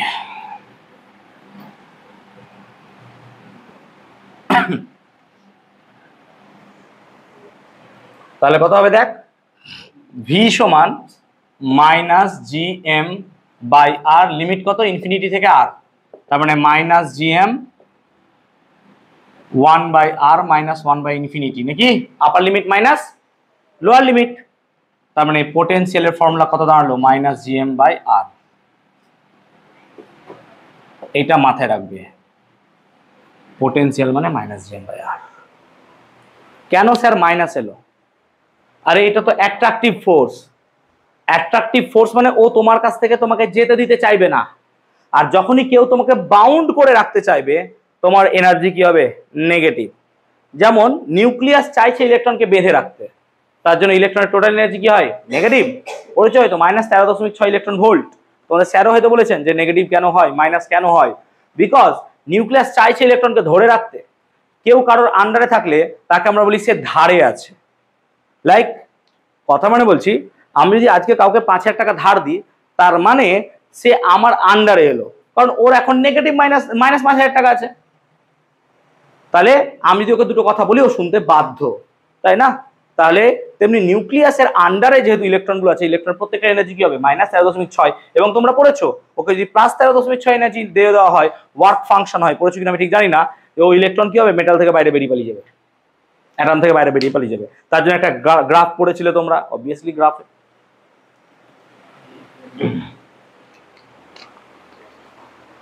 আমি কিসের পাগলা, এটা ভেলোসিটি, ভেলোসিটি হ্যাঁ করানো হবে, অবভিয়াসলি করা যাবে। হ্যাঁ এটা এসকেপ ভেলোসিটি পরে করাবো, আলাদা, ওটা এসকেপ ভেলোসিটি আলাদা। ওকে, আচ্ছা একটা অঙ্ক নি, দেখো ভাবো, ধরো 3টে পয়েন্ট মাস আছে, তার একটা ইকুইল্যাটারাল ট্রায়াঙ্গেল তৈরি করছে, তৈরি করছে। এখানে একটা মাস আছে, ভালো করে বুঝবি অঙ্কটা, এখানে একটা মাস আছে, এখানে একটা মাস আছে, 3টে মাস। ইকুইল্যাটারাল বলে সবার অ্যাঙ্গেলের দৈর্ঘ্য হচ্ছে এ। আমি চাইছি এ সেন্টার মানে কোথায় হবে, মধ্যমা ত্রয়ের ছেদবিন্দু, মানে এটা যদি একটা মধ্যমা হয়, এটা যদি একটা মধ্যমা হয়, তাহলে মানে সিম্পল ধরে এই জায়গাটা, নাকি এই জায়গাটা ধরতে পারি আমরা, নাকি? তাহলে এই জায়গাটায় আমি চাইছি ওর ফিল্ড কত আর পোটেনশিয়ালি বা কত, মানে এফ কত আর কি চাইছি ভি কত। আমি কি কোশ্চেনটা বলতে পারলাম যে একটা 3টে মাসকে রেখেছি এরকম ভাবে একটা ইকুইল্যাটারাল ট্রায়াঙ্গেল বা সমবাহু ত্রিভুজে, সেই সমবাহু ত্রিভুজের বাহুর দৈর্ঘ্য এ, তাহলে তার সেন্টারে তোমার ফিল্ড আর পোটেনশিয়াল কত, দিস ইজ মাই কোয়েশ্চেন। তাহলে ফিল্ড বার করবো আর পোটেনশিয়াল, আগে পোটেনশিয়াল বার করে নিই, চলো পোটেনশিয়াল বার করা তো সোজা। ফিল্ড হচ্ছে ভেক্টর কোয়ান্টিটি, whereas পোটেনশিয়াল কি কোয়ান্টিটি, স্কেলার। কোথায় পড়েছিলিস, ওয়ার্ক এনার্জি পাওয়ার, মনে করে দেখ ওয়ার্ক এনার্জি পাওয়ারে পড়েছিলিস যে সংরক্ষী ক্ষেত্র বা কনজারভেটিভ ফিল্ড, আর কি পড়েছিলিস কনজারভেটিভ পোটেনশিয়াল। তাহলে ফিল্ড আর পোটেনশিয়ালের মধ্যে পোটেনশিয়াল স্কেলার কোয়ান্টিটি। তো যদি এ বেটা স্কেলার কোয়ান্টিটি হয় তাহলে একে তো শুধু যোগ বিয়োগ করে দিলে হয়ে গেল, হ্যাঁ না বল। ফিল্ড ভেক্টর কোয়ান্টিটি ওকে বার করতে গেলে সমস্যা আছে, নাকি? তো আমার প্রথম কাজ হয় পোটেনশিয়াল বার করা, আগে সোজা জিনিস কর। আচ্ছা পোটেনশিয়াল বার করতে গেলে আর লাগবে, আর মানে কি দূরত্ব, আর মানে কি দূরত্ব। তার মানে এই দূরত্বটা আমাকে জানতে হবে, এই দূরত্ব জানতে হবে, এই দূরত্ব জানতে হবে, হ্যাঁ না বল, বুঝতে পারলাম ব্যাপারটা? আচ্ছা এটা যদি এ হয় তাহলে এটা কি √3a/2, হ্যাঁ না বলো, এটা কি √3a/2? আচ্ছা নাম দে, A B C O D. আচ্ছা সিডি কি হবে √3/2a? অবভিয়াসলি স্যার হবে। আচ্ছা মধ্যমা এই দুটোকে 2:1 রেশিওতে ভাঙে নাকি? তার মানে এই দূরত্বটা নিশ্চয়ই 2/3 of this, yes or no? তার মানে সিও বা ওসি কত হবে না, তো 2/3 অফ √3/2a। আমি কি ক্লিয়ার করাতে পেরেছি এতদূর? ক্লাস 10-এর জ্যামিতি বা 9 বা 7-8 হবে হয়তো, জানি না আমি, না আর না মারবো না। ওকে প্রশ্নটা খুলে রাখি, ঠিক আছে এতদূর। তাহলে কত হলো বলো, a/√3 নাকি, না কত আসছে দেখো তো, a/√3 নাকি, a/√3। তার মানে এই দূরত্বটাও a/√3, এটাও কত হবে তাহলে, এটাও কত হবে, সবই তো সেম, a/√3, তাই না? a/√3 হলো। ওকে তাহলে আমরা a/√3 দেখতে পেলাম, অবভিয়াসলি স্যার পেলাম।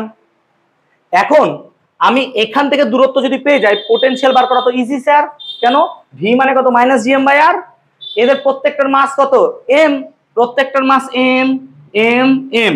দেখো মাস একটাই দরকার, অন্য মাস তো দরকার নাই, কেন সেই মাসটার মান কত 1, হ্যাঁ না বল, ইউনিট মাস ধরেছিলাম না। তার মানে পোটেনশিয়াল কত হবে স্যার -gm বাই কত লিখবো, a/√3, আবার কত হবে -gm/a/√3, আবার কত হবে, কেন স্যার করলেন এরকম? আরে বাবা এগুলো সব প্লাস আকারে আছে, কিন্তু যেহেতু মাইনাস আছে কি করতে হলো মাইনাস, মানে এর জন্য এইটা, এর জন্য এইটা, এর জন্য এইটা। এবার তুমি যদি নাও like this plus of minus, হ্যাঁ না বল, এরকম লিখতে হবে তো আমাকে, like this plus of minus, ultimately তো সেই মাইনাসই দাঁড়াবে। আমি কি বোঝাতে পারলাম ব্যাপারটা? তার মানে অ্যাকচুয়ালি কত হলো, √3 উপরে চলে যায় আর 3 বার আছে মানে কত 3√3 gm/a। আমি কি ক্লিয়ার করতে পারলাম? হ্যাঁ না বলো। আমি কি পোটেনশিয়ালটা বোঝাতে পারলাম? দেখতো সবার আসছে কিনা। সরি,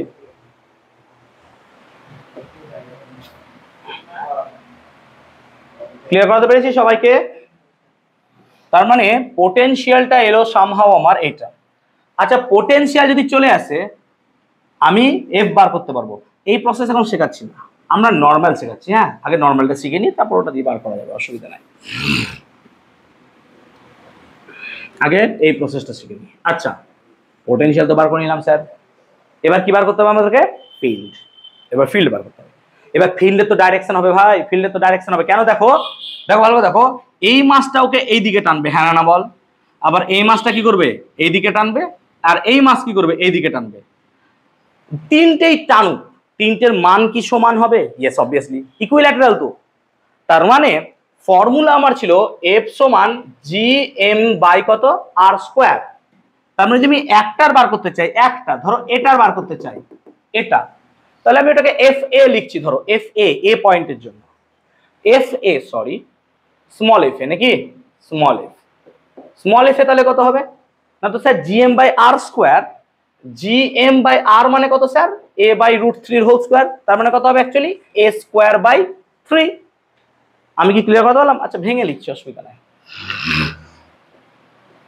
এই নাকি ফর্মুলা, দেখো এখানে আর কত? এ বাই √3। তার মানে উপরে গেলে কত হবে তাহলে? 3gm বাই এ স্কোয়ার, এটাই হবে। আচ্ছা, এটা যা দূরত্ব, এটাও তো সেম দূরত্ব, তাহলে এফ এও যা হবে এফ বিও তাই হবে নাকি? আর সেটাই কি হবে? F C. দেখ তাই হবে, অবভিয়াসলি হবে, কারণ এই দূরত্বগুলো কি সবই তো সেম রে ভাই, এ বাই √3। ঠিক।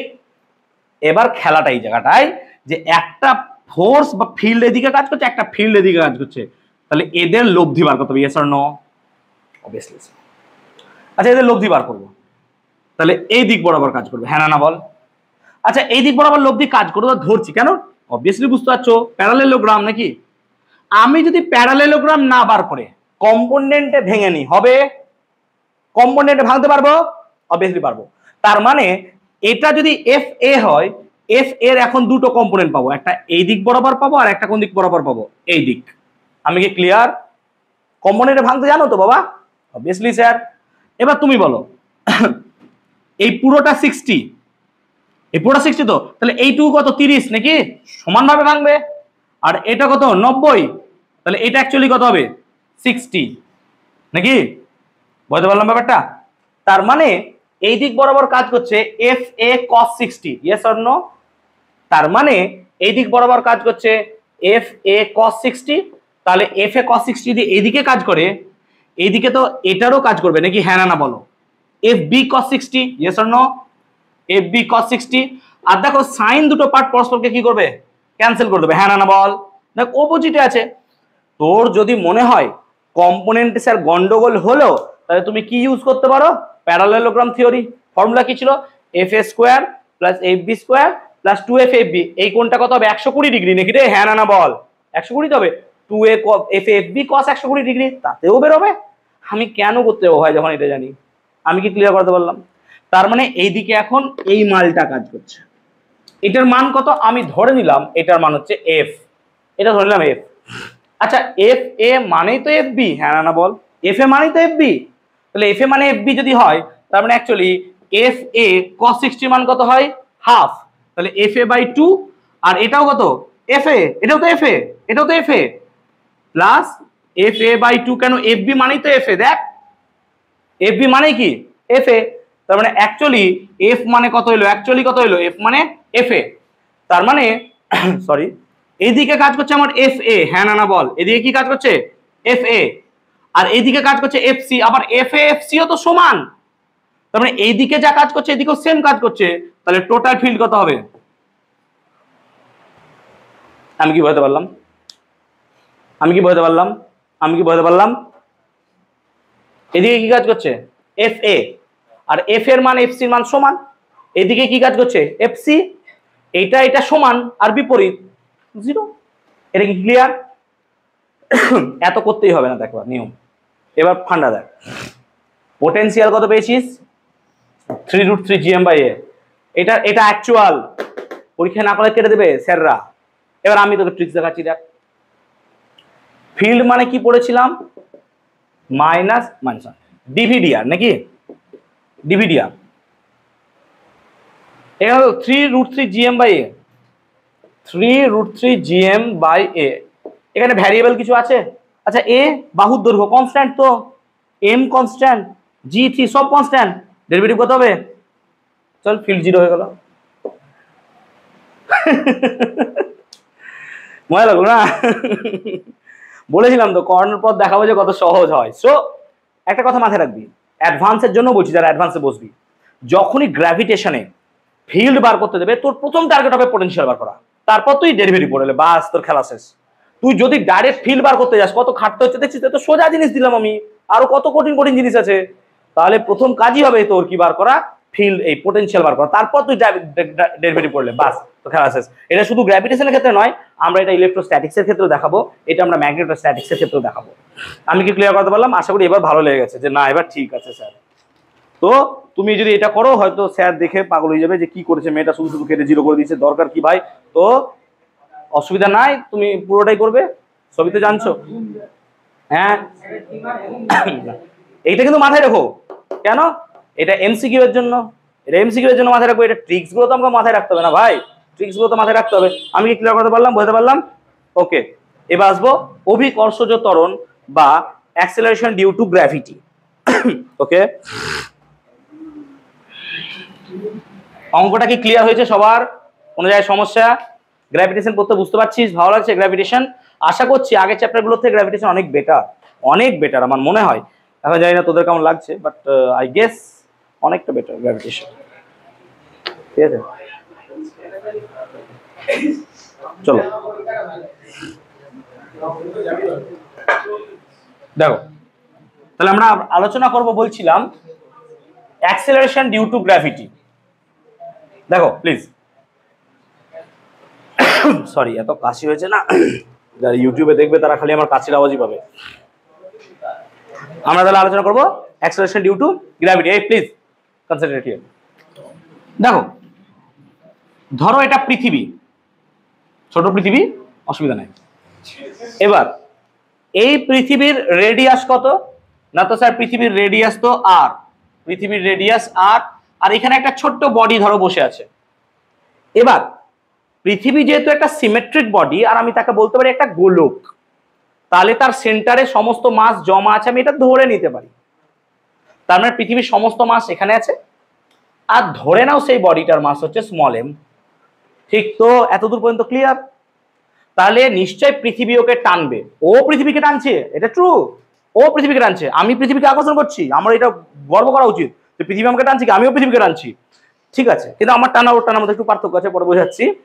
বাট এই, তাহলে পৃথিবী আমাকে, এখানে তুমি নিয়ে আছো, টানছে কোন ফোর্স দ্বারা? না তো স্যার Gm/r², নাকি? এবার চলে এলো খেলায়। যখনই তুমি গ্র্যাভিটিতে ক্যাপিটাল আর দেখবে, মাথায় প্রথম টার্গেট থাকবে যে পৃথিবীর রেডিয়াস দেওয়া আছে। ম্যাক্সিমাম ক্ষেত্রে তাই হয়, সব ক্ষেত্রে নয়। আমরা গ্র্যাভিটিতে পৃথিবীর রেডিয়াসকে ক্যাপিটাল আর দ্বারাই সবসময় ধরবো। সেই জন্য আমি দেখবি একটাতেও ক্যাপিটাল আর ইউজ করিনি, স্মল আর দিয়ে ইউজ করে গেছি। এবার ক্যাপিটাল আরে ঢুকছি আমি। ওকে, হলো? তার মানে এই যে আমি দাঁড়িয়ে আছি পৃথিবীর ওপর, আমার ওপর একটা ফোর্স কাজ করছে। কত ফোর্স স্যার? এত। এখানে আমার মাস কত? 90 কেজি। পৃথিবীর মাস কত? 10⁻²৪। একের পেছনে 24টা শূন্য দিয়ে দাও। এখানে আমার মনে হতে পারে যে হ্যাঁ আমি এখনো হালকা, ঠিক আছে, আমার ওজন এখনো কম পৃথিবীর যা ওজন। হ্যাঁ কি 10⁻²৪ কেজি? না না বাবা, 24 কেজি। আমি এইটা আগের দিনই পড়ালাম, 10⁻²৪ কেজি। এইটে রিভিশন করাচ্ছি তো, ক্লাস 8-এ। গুগল করে নাও না, মোবাইল এনেছো তো? এই বাবু, মোবাইল এনেছো তো? করো গুগল, করো করো করো। চলো, আচ্ছা তাকাও দিকে, ছাড়ো। পৃথিবীর 10⁻²৪ হয়, মুখস্থ আছে। এই তাকাই দিকে, এই হলো। এবার আমি কথা বলছি acceleration, acceleration due to gravity, মানে পৃথিবীর আকর্ষণের জন্য যে ত্বরণ কাজ করছে তাকে কি বলে রে? অভিকর্ষজ ত্বরণ। হ্যাঁ না বল? এবার অভিকর্ষজ ত্বরণ বলা হয় তাকে, তাই না? এখন অভিকর্ষজ ত্বরণ কাকে বলবো তাহলে? আরে ভাই, আকর্ষণ বলকে কি দিয়ে ভাগ করবি? মাস দিয়ে। ফোর্সকে মাস দিয়ে ভাগ করলে কি পাবি? অ্যাক্সেলারেশন। ফোর্সকে মাস দিয়ে কি ভাগ করলে? অ্যাক্সেলারেশন। তো তার মানে পৃথিবীর অভিকর্ষজ ত্বরণ যদি বার করতে চাই তাহলে জি সমান কত লিখতে হবে আমাকে? F by small M. মানে পৃথিবী আমাকে যে ত্বরণ দিয়ে টানছে, তাহলে সেই ত্বরণ যদি বার করতে হয় কার মাস দিয়ে ভাগ করতে হবে? পৃথিবীর মাস দিয়ে। অবভিয়াসলি না? অবভিয়াসলি। তাহলে জি সমান এফ বাই এম যদি হয় তাহলে জি সমান কত হবে? দেখ, G M by R square. এটা মাথায় রাখবো যে অভিকর্ষজ ত্বরণ জি সমান জি এম বাই স্কোয়ার। আচ্ছা, একটু আগে মনে করে দেখ তো, ফিল্ড মানে তো সেম ফর্মুলা লিখেছিলাম, হ্যাঁ না বল? তার মানে আমরা যে এতক্ষণ ধরে ফিল্ড ফিল্ড করে চিল্লালাম, সেই ফিল্ড অ্যাকচুয়ালি অ্যাক্সেলারেশন, হ্যাঁ না বল? তোদের প্রথমে বুঝে নেওয়া উচিত ছিল ফোর্সকে যদি মাস দিয়ে ভাগ করে নেওয়া হয় কি পাবি তুই? অ্যাক্সেলারেশন। তাই একটা যদি ফিল্ড বলা হয়, যেটা আমরা বলছিলাম ইউনিট কি হবে? নিউটন পার কেজি, তার অ্যাকচুয়াল ইউনিট কি হবে? Metre per second square. Clear হলো কনসেপ্টটা? তার মানে আমরা যে এতক্ষণ ধরে ফিল্ড ফিল্ড ফিল্ড করে চিল্লালাম, ফিল্ড ইন্টেন্সিটি, সেই ফিল্ড ইন্টেন্সিটি অ্যাকচুয়াল কি দিল আমাকে? অ্যাক্সেলারেশন। তাহলে স্মল জি সমান G M by R square, এবং আমরা বহু জায়গায় এই ফর্মুলাটা কাজে লাগাবো। জি এম সমান জি আর স্কোয়ার, দেখ এখান থেকে পাওয়া যায় জি এম সমান জি আর স্কোয়ার। বুঝতে পারছো ব্যাপারটা? জি এম সমান জি আর স্কোয়ার। ওকে ওকে ওকে, ক্লিয়ার হয়েছে কনসেপ্টটা? কনসেপ্ট ক্লিয়ার হয়েছে? তার মানে পৃথিবী আমাকে এই ত্বরণ দিয়ে টানছে। আচ্ছা, আমিও তো পৃথিবীকে টানছি, এবার দেখো, পৃথিবী আমাকে যে বল দিয়ে টানছে ভাই, আমিও পৃথিবীকে সেই বল দিয়ে টানছি, হ্যাঁ না বল? তাই না? এটা বুঝিস তো? এক্ষুনি তো শেখালাম নিউটনস ল, গ্র্যাভিটেশনে প্রমাণ করলাম তো যে নিউটন থার্ড লকে অবভিয়াসলি ওবে করছে। তার মানে আমি পৃথিবীকে টানছি, পৃথিবী আমাকে টানছে, এবং দুজনের বলের মান সমান। এবার এই জায়গাটা একটা কন্ট্রাডিকশন মাথার মধ্যে তৈরি হয়ে যায়। আরে ভাই, তাহলে আপেল কেন পৃথিবীর দিকে যাচ্ছে? পৃথিবী তো আপেলের দিকে যেতে পারতো, একই বল দিয়ে টানছে তো, নাকি সঙ্গ? না হাসিস না, কোশ্চেনটা তো ট্রু, যে এইখানে আমি ছেড়ে দিলে ওই কেন সবসময় এদিকে যাবে? পৃথিবী তো ওদিকে চলে আসতে পারতো। খেলাটা অ্যাক্সেলারেশনের হয়ে যায়। আচ্ছা, এটা কার অ্যাক্সেলারেশন বলতো? এটা আমার ওপর কার্যরত অ্যাক্সেলারেশন, মানে পৃথিবী আমাকে এই অ্যাক্সেলারেশনে টানছে নাকি? তাহলে আমি পৃথিবীকে কোন অ্যাক্সেলারেশন দিয়ে টানছি সেটা বার করতে হবে। তাহলে আমি পৃথিবীকে যে অ্যাক্সেলারেশন দিয়ে টানছি সেটা বার করতে গেলে আমাকে পৃথিবীর ভর দিয়ে ভাগ করতে হবে, হ্যাঁ না বল? অবভিয়াসলি। তার মানে সেক্ষেত্রে জি ড্যাশ কত হবে? না তো sir G M, sorry, G small M by R square হবে না? হবে না বল? এবার তুই যদি জি বাই জি ড্যাশ বার করিস কত হবে দেখ, তাহলে sir G M by R square by G small M. তার মানে capital M by small M. এটা কার মাস? পৃথিবী। ইহা কার মাস? আমার। এর মাস 10⁻²৪, আর আমার এখনো 10 স্কোয়ারেই যায়নি, 10 ঘরেই আছি। 10 স্কোয়ার 100 তো যায়নি এখনো, 90, 9 × 10 কেজি। মানে আমার থেকে বেটা 10⁻23 গুণ ভারী। তার মানে এটা একের থেকে কত বেশি ভাব? অনেক বেশি। তাহলে জি এর মানও নিশ্চয় জি ড্যাশের থেকে কি হবে? যত ইচ্ছা দিয়ে চলে যা তুই, এত ভারী। তার মানে আমার ওপর তৈরি হওয়া অ্যাক্সেলারেশন পৃথিবীর ওপর তৈরি হওয়া অ্যাক্সেলারেশন থেকে কয়েক কোটি কোটি কোটি গুণ বেশি। মানে আমার ওপর তৈরি হওয়া অ্যাক্সেলারেশন যদি একটা চুল হয়, তাহলে পৃথিবী আমার ওপর হাতি সমান অ্যাক্সেলারেশন তৈরি করছে। তাহলে এত অ্যাক্সেলারেশন হওয়ার জন্য নিশ্চয়ই আমি পৃথিবীর দিকে যাব না, এই মানে পৃথিবী আমার দিকে আসবে না, আমি পৃথিবীর দিকে যাব। আরে ঠিক আছে, পৃথিবী, আমি সবার দিকে যাই না, আমার দিকে সবাই আছে। আচ্ছা বুঝতে, থ্যাংক ইউ এত বুঝতে পেরেছি। তাহলে যদি এবার কোশ্চেন তোমাকে এটাও দেয় যে কেন আমরা সকলে পৃথিবীর দিকে ছুটি, পৃথিবী আমার দিকে ছোটে না কেন, বাস তাহলে এই জায়গাটা পুরো দেখাতে হবে। আমি কি ক্লিয়ার করতে পারলাম কনসেপ্টটা? চলো। স্যার আমি না বয়সের উপরে ডিকোড করেছি 24 হতে যাচ্ছে। 24? হ্যাঁ আচ্ছা ঠিক আছে। ওই টুইন প্যারাডক্স দিয়ে চলো। আচ্ছা এবার আসবো পৃথিবীর ভর আর ঘনত্বের সাথে সম্পর্ক। চলো দেখো, এত ক্লিয়ার করতে পেরেছি? কোনো ডাউট হয়েছে? সমস্যা হলে আমাকে বলো। আজ শঙ্খ পড়তে এসছে না, সেই জন্য বুলেটের আওয়াজ এত আসছে না দিক দিয়ে। কোনদিন তুই আসিস না খালি বুলেটের আওয়াজ দিদি যায়। চলো এত ঠিক আছে, এত ঠিক আছে সবার? সময় তো বুঝতে পেরেছো?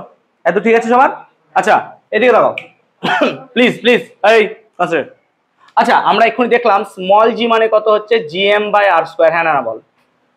আচ্ছা এম মানে পৃথিবীর ভর, আর পৃথিবীর রেডিয়াস তো তুই জানিস, আর পৃথিবীকে আমরা একটা গোলক ধরেই নিচ্ছি, তাহলে পৃথিবীর গোলক যদি আর রেডিয়াসের হয় তাহলে তার ভলিউম কত হবে, না তো ভলিউম হবে 4/3 পাই আর কিউব নাকি। আর ধরে নাও পৃথিবীর ঘনত্ব রো, যদি বা এটা ভুল, পৃথিবীর ঘনত্ব রো ধরে নাও এটা ভুল, কেন, পৃথিবীর ওপরের ঘনত্ব যা হবে নিচের ঘনত্ব একই নয়, তাও আমরা ধরে নিচ্ছি অ্যাজ একটা বেটার ক্যালকুলেশনের জন্য যে পৃথিবীর গড় ঘনত্ব একটা অ্যাভারেজ ডেনসিটি রো। তাহলে যদি রো এর সাথে গুণ করো তাহলে ভলিউমের সাথে ডেনসিটি গুণ করলে কি পাওয়া যায় বাবা, মাস। তাহলে আমি কি এম এর বদলে এটা লিখতে পারবো, অবভিয়াসলি তাই লিখেছি দেখো। তাহলে এম এর বদলে এখানে লিখেছি, এই এদিকে দেখো হয়েছে। তার মানে তুমি এখানে দেখতে পাচ্ছ আর স্কোয়ারের সাথে আর কিউব কাটলে কি পড়ে থাকে, আর। তার মানে তুমি দেখতে পাচ্ছ জি সমান পড়ে থাকছে 4 পাই আর 3 রো নাকি। তার মানে দেখো রো সমান লেখা যেতে পারে, এই উল্টো লিখলাম নাকি, ও রো উপরে রো আর নিচে 3 নাকি। তার মানে আমি এখানে লিখতে পাচ্ছি দেখো রো সমান 3g বাই 4 পাই আর জি, এটা হচ্ছে ডেনসিটির সাথে রিলেশন স্মল জি আর ক্যাপিটাল জি। এটাও পরীক্ষায় দিয়েছে যে দেখাও রো সমান 3g বাই 4 পাই আর জি বা ডেনসিটির সাথে স্মল জি ক্যাপিটাল জি রিলেশনশিপ। সো এগুলো একটা বেসিক বাচ্চা বাচ্চা কোশ্চেন অ্যাকচুয়ালি, অনেক সময় পরীক্ষা দিয়ে দেয়, তো আমরা এইসব কোশ্চেনকে তো ফু দিয়ে উড়িয়ে দেবো, এসব কোশ্চেন কিছু মনেই করবো না, এত শিখে নেবো। ওকে চলো এবার আমরা পড়বো অভিকর্ষ ত্বরণের পরিবর্তন। তুমি একটা কথা লক্ষ্য করো, দেখো small G GM by R square নাকি, স্মল জি ডিপেন্ড করছে ভাই আর এর ওপর, মানে পৃথিবীর ব্যাসার্ধ যদি বেড়ে যায় বা তুমি পৃথিবী থেকে যদি বস্তুকে দূরে সরিয়ে দাও, দেখো আর এর মান চেঞ্জ হয়ে যাবে, তখন জি এর মান কি হয়ে যাবে, চেঞ্জ। তার মানে আমি একটা বস্তুকে ভূপৃষ্ঠে রেখেছি, তার যা অ্যাক্সেলারেশন কাজ করবে মাউন্ট এভারেস্টে গিয়ে অ্যাক্সেলারেশন আলাদা হবে। এবার বাড়বে না কমবে সেটা দেখতে হবে, অবভিয়াসলি কি হবে, কমবে, কেন আর এর মান বাড়লে জি এর মান কি হবে, আর এর মান বাড়লে জি এর মান কি হবে, অবভিয়াসলি কমবে। আমি বুঝতে পারলাম ব্যাপারটা। তার মানে এখন আমরা জি এর পরিবর্তন দেখব, পয়েন্টটা কি হবে, অভিকর্ষজ ত্বরণের পরিবর্তন। 1 নম্বর পয়েন্ট দেব উচ্চতার সঙ্গে পরিবর্তন। তাহলে আমরা এখন বার করব অভিকর্ষজ ত্বরণের পরিবর্তন তার সঙ্গে পরিবর্তন, না তো উচ্চতার সঙ্গে পরিবর্তন ডিউ টু হাইট বা অ্যালটিটিউড, উচ্চতার সাথে স্মল জি এর পরিবর্তন আমরা বার করব। তাই দেখো স্মল জি যদি উচ্চতার সাথে পরিবর্তন দেখতে চাই, তাই দেখো ধরো এটা পৃথিবী, পৃথিবীর একটা পার্ট ধরলাম। এবার আমি পৃথিবীর কেন্দ্র থেকে ধরো আর দূরত্বে কথা ভাবছি, এটা ভূপৃষ্ঠ, অবভিয়াসলি এটা ভূপৃষ্ঠ। আমি বলছি ভূপৃষ্ঠ থেকে এইচ উচ্চতায় একটা বডিকে আমি রেখেছি, তার মাস কত, তার মাস তো নাই, একটা বডি রেখেছো যার মাস হচ্ছে এম, ধরো মাস এম। আর পৃথিবীর সমস্ত মাস কত জায়গায় কাজ করে, এম। তার মানে এখন পৃথিবীর কেন্দ্র থেকে বডিটার দূরত্ব কত হয়ে গেছে, আর প্লাস এইচ, হ্যাঁ না বলো, আর প্লাস এইচ। তাহলে এই জায়গাটায় অভিকর্ষজ ত্বরণকে ধরলাম আমি জি ড্যাশ, এই জায়গাটায় অভিকর্ষজ ত্বরণ কত হবে, জি, কারণ ভূপৃষ্ঠে অভিকর্ষজ ত্বরণ কত হয়, জি। জি এর মান কত হয় 981 সেমি পার সেকেন্ড স্কোয়ার, আর এসে বলতে কত হয় 9.8 মিটার পার সেকেন্ড স্কোয়ার। ওকে নাও আমি যদি জি সমান লিখতে চাই, তাহলে জি সমান লিখবো জিএম বাই আর স্কোয়ার, হ্যাঁ না বলো, এখনই শিখালাম জি মানে কত হয় জিএম বাই আর স্কোয়ার। আর যদি এখন আমাকে জি ড্যাশ লিখতে হয়, জি ড্যাশ, তাহলে জি ড্যাশ কত লিখবো বলো, জিএম বাই কত লিখবো, আর প্লাস এইচ এর হোল স্কোয়ার, কেন দূরত্বটা কত আর প্লাস এইচ। কেন এখানে জি ড্যাশ বলছি, উঁচুটা তুলে দিয়েছো তো, কত উঁচুতে 2 কিলোমিটার 5 কিলোমিটার 10 কিলোমিটার উঁচুতে উঠে দিয়েছো, ক্লিয়ার। এখন যদি আমি ভালো করে দেখো জি ড্যাশ বাই জি করি, জি ড্যাশ বাই জি যদি করি তাহলে কত হবে, লক্ষ্য করো জি ড্যাশ বাই জি যদি করো, দেখো জিএম জিএম তো কেটে যায়, জিএম জিএম তো কেটে যায়, তার মানে পড়ে থাকছে r square by R plus H এর হোল স্কোয়ার। আই গেস এই ক্যালকুলেশনটুকু পারবে। তাহলে জি ড্যাশ বাই জি সমান কত লিখতে পারবো আমরা, r square by R plus H এর whole square. That gives you, আমি লিখি এরকম ভাবে আর স্কোয়ারকে নিচে নামিয়ে দিই, আর স্কোয়ারকে নিচে নামিয়ে দিই, তারপরে কত লিখবো 1 বাই আর প্লাস এইচ এর whole square by R square, নিশ্চয়ই লিখতে পারবো। এটা সমান কত, না তো জি ড্যাশ বাই কত জি। তাহলে again G dash by g সমান কত লিখতে পারবো? দেখো আর স্কোয়ার এইটা আছে, তো এটাকে এইভাবে লিখছি আমি, আর কে ভিতরে ভরে দিচ্ছি, তাহলে r plus h by r পুরোটার স্কোয়ার নিশ্চয়ই লিখতে পারবো, নিশ্চয়ই লিখতে পারবো অবভিয়াসলি। আচ্ছা এটাকে এইভাবে তো লিখতে পারবো যে 1/1 প্লাস এইচ বাই আর এর হোল স্কোয়ার নিশ্চয়ই লিখতে পারবো, আর আর কেটে গেল নাকি। আর পুরোটাকে যদি উপরে তুলে দিই তাহলে জি ড্যাশ বাই জি সমান 1 plus h by r whole to the power -2 লিখতে পারবো। তার মানে তুমি দেখতে পাচ্ছ অ্যাকচুয়াল ফর্মুলা কিন্তু এইটা, জি ড্যাশ বাই জি সমান r square by R plus H এর হোল স্কোয়ার, অ্যাকচুয়াল ফর্মুলা। তাহলে অ্যাকচুয়াল ফর্মুলা যে দেখতে চাও, জি ড্যাশ সমান পাবে কত, g into r square by R plus H এর হোল স্কোয়ার, বা জি ড্যাশ বাই জি সমান r square by R plus H এর হোল স্কোয়ার, অবভিয়াসলি। ঠিক আছে, ট্রু ট্রু। এবার ধরো আমি যে একটা স্পেশাল কেস ইম্পোজ করি, কি কেসটা না, তো আমি যদি ধরি যে এইচ এর মানের থেকে আর এর মান অনেক বেশি, এই একটা কেস দিলাম। এবার এইচ এর থেকে আর এর মান অনেক বেশি মানে কি, ধরো পৃথিবীর ব্যাসার্ধ 6400 কিলোমিটার আর আমি 500 মিটার উপরে উঠেছি, তাহলে 500 মিটারের থেকে 6400 মিটার কি অনেকটাই বেশি, 500 থেকে 6400 অনেক বেশি না, উল্টো বললাম নাকি নাকি জানি যা বলেছি, 500 থেকে 6400 অনেক বেশি, তাহলে আর এর মান অনেক বেশি হয়ে যাবে কার থেকে, এইচ এর থেকে। তখন আমরা দেখতে পাবো এই -2টা নিচে নেমে যায় অ্যাকর্ডিং টু বাইনোমিয়াল থিওরেম। তো এই -2টা নিচে নেমে যাবে শুধুমাত্র স্পেশাল কেসে, তার আগে নয়। অর্থাৎ যদি আমাকে বলে এখন পৃথিবীর পৃষ্ঠ থেকে 500 কিলোমিটার উপর উঠছে, তখন এই ফর্মুলা হবে না। কেন, 500 আর 6400 কিন্তু অনেক কম বেশি নয়। যদি তোমাকে 5 কিলোমিটার দেয় দেন ঠিক আছে, সেই জন্য আমরা কখনো আগে যদি ডেপথ বার করতে দেয় ডাইরেক্ট এই ফর্মুলা বসাবো না। কোন ফর্মুলা বসাবো, এইটা। এবার যদি তুমি জেনে নাও যে দূরত্বটা 500 মিটার, 200 মিটার, 1 কিলোমিটার, 2 কিলোমিটার, তাহলে তুমি এই ফর্মুলা বসাও, অসুবিধা নেই। আমি কি কথাটা বোঝাতে পারলাম, কি বলতে চাইছি তোমাদেরকে? ওকে, তাহলে যদি তাই হয় তাহলে তুমি দেখতে পাচ্ছ জি ড্যাশ বাই জি সমান হবে 1 - 2h বাই আর। কেন এটা হলো বাবা, কারণ -2টা নিচে নেমে গেল, তাহলে -2টা নেমে গেল নিচে, তার মানে জি ড্যাশ সমান জি ইন্টু 1 - 2h বাই আর। অর্থাৎ তুমি দেখো যে অভিকর্ষজ ত্বরণ আমার র্যাপিডলি কমবে যদি আমরা ওপরের দিকে উঠতে থাকি, অর্থাৎ ভূপৃষ্ঠ থেকে যদি আমরা ওপরের দিকে উঠতে থাকি অভিকর্ষ ত্বরণ কি হবে, কমবে। তাহলে গ্রাফটা ঠিক এইরকম ফলো করবে, লাইক দিস, হ্যাঁ না বলো। তার মানে জি এর মান হাইটের সাথে এইচ দিয়ে দাও, এইভাবে ডিপেন্ড করবে।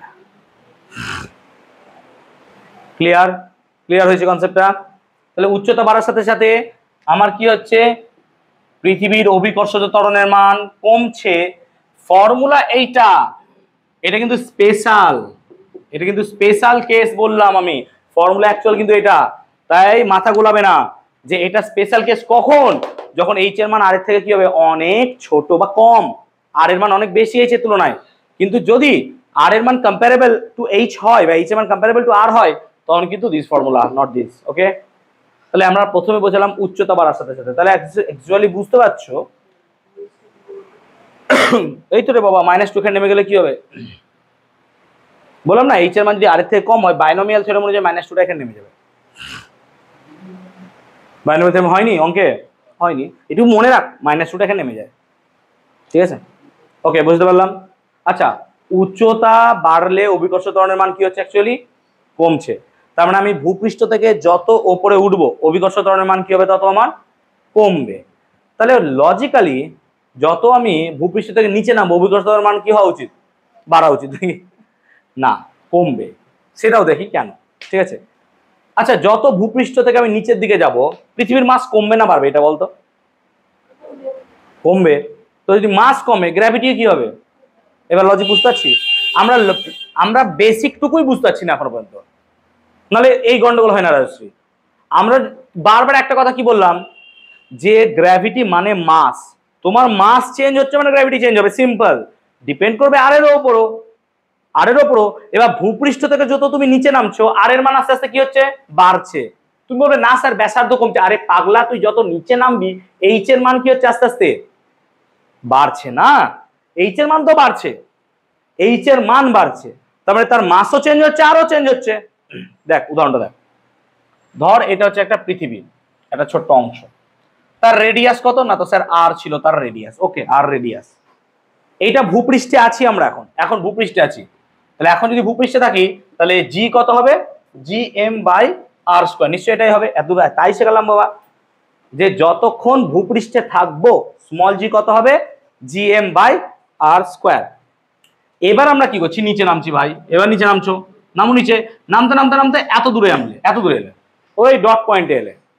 এবার ডট পয়েন্টে এসছো মানে মানে তুমি এইচ নিচে নেমেছো, ধরো তুমি এইচ নিচে নেমেছো, তাহলে এখন এখানেও যদি একটা ছোট্ট পৃথিবী তুলনা করো তাহলে এটা আর মাইনাস এইচ ব্যাসার্ধের একটা পৃথিবী, হ্যাঁ না বল। এবার একটা কথা মাথায় রাখতে হবে, এগুলো দেখো কিছু কিছু কথা মাথায় রাখতে হবে, এটা প্রুফ করা যায়, পরে করাবো। আজকে আমরা বইটা পড়ি, বইগুলো আগে পড়ি, বা এই যেটা পড়াবো যেটা পড় বলছি এটা আমরা এইচসি ভার্মাতে আছে, এইচসি ভার্মাতে। এবার যখন একটা বডি এইখানটাতে আছে, তুই ভাব বডিটা কোথায় আছে, এইখানটাতে, এই জায়গাটায় অ্যাকচুয়ালি দুটো গ্র্যাভিটেশনাল ফোর্স কাজ করা উচিত, একটা ভেতরের পৃথিবীটার জন্য আর একটা বাইরের খোলকটার জন্য, স্ফেরিক্যাল শেলের জন্য, হ্যাঁ না বল, বুঝতে পারলো ব্যাপারটা। এইটার উপর আকর্ষণ কাজ করা উচিত কি, একটা এই বাইরেরটা দিয়ে আর একটা কি ভেতরটা দিয়ে। মনে রাখবো যখন ভেতরে ঢুকছি এই বাইরেরটা কোনো রকম ভাবে ইন্টারফেয়ার করবে না তার গ্র্যাভিটিতে, তার মানে এই বডিটার ওপর এখন শুধুমাত্র গ্র্যাভিটি প্রয়োগ করবে এই পৃথিবীটা নাকি বাইরের খোলকটা। আমি কি ক্লিয়ার করতে পারলাম? এটা মাথায় রাখবো আমরা, কেন হয় পরে বোঝাবো কোন একদিন। যদি তাই হয় তাহলে এই জায়গাটায় জি ড্যাশ যদি বার করতে চাই অভিকর্ষ ত্বরণ কত হবে স্যার, না তো g of m dash by R minus H এর হোল স্কয়ার, হ্যাঁ না বল। ঠিক, কেন এই পৃথিবীটার মাস কত ধরলাম আমি, এম ড্যাশ, পৃথিবীটার মাস এম ড্যাশ, তার মানে হলো কত, ভালো করে দেখ G by R minus H এর whole square into M dash মানে কত, না তো sir 4/3 pi R minus H এর হোল কিউব রো, হ্যাঁ না বল। কেন, এখন পৃথিবীর ব্যাস কত, ব্যাসার্ধ আর মাইনাস এইচ, তাহলে এর ভলিউম কত, 4/3 পাই আর মাইনাস এইচ এর হোল কিউব, আর ডেনসিটি তো আগেই বলে দিয়েছিলাম কত ছিল, রো, তাই বসিয়ে দিলাম। যদি তাই হয় তাহলে দেখ স্কোয়ারের সাথে কিউব কেটে যায়, দিয়ে একটা পড়ে থাকে, হ্যাঁ না বল। তার মানে পড়ে থাকছে দেখ 4g pi R minus H by 3 নাকি, আর রো এর একটা ফর্মুলা এখানে পেয়েছিলিস, কি ছিল, 3g বাই 4 পাই আর জি, মনে পড়ছে, রো মানে কত লিখেছিলাম, 3g বাই 4 পাই আর জি, তোমরা নোট ডাউন করেছো অবভিয়াসলি। তাহলে 3g বাই 4 পাই, ঠিক আছে, 3g বাই 4 পাই আর জি, ওকে, আর জি, চলো কাটাকুটি করো, দেখো ভালো দেখো।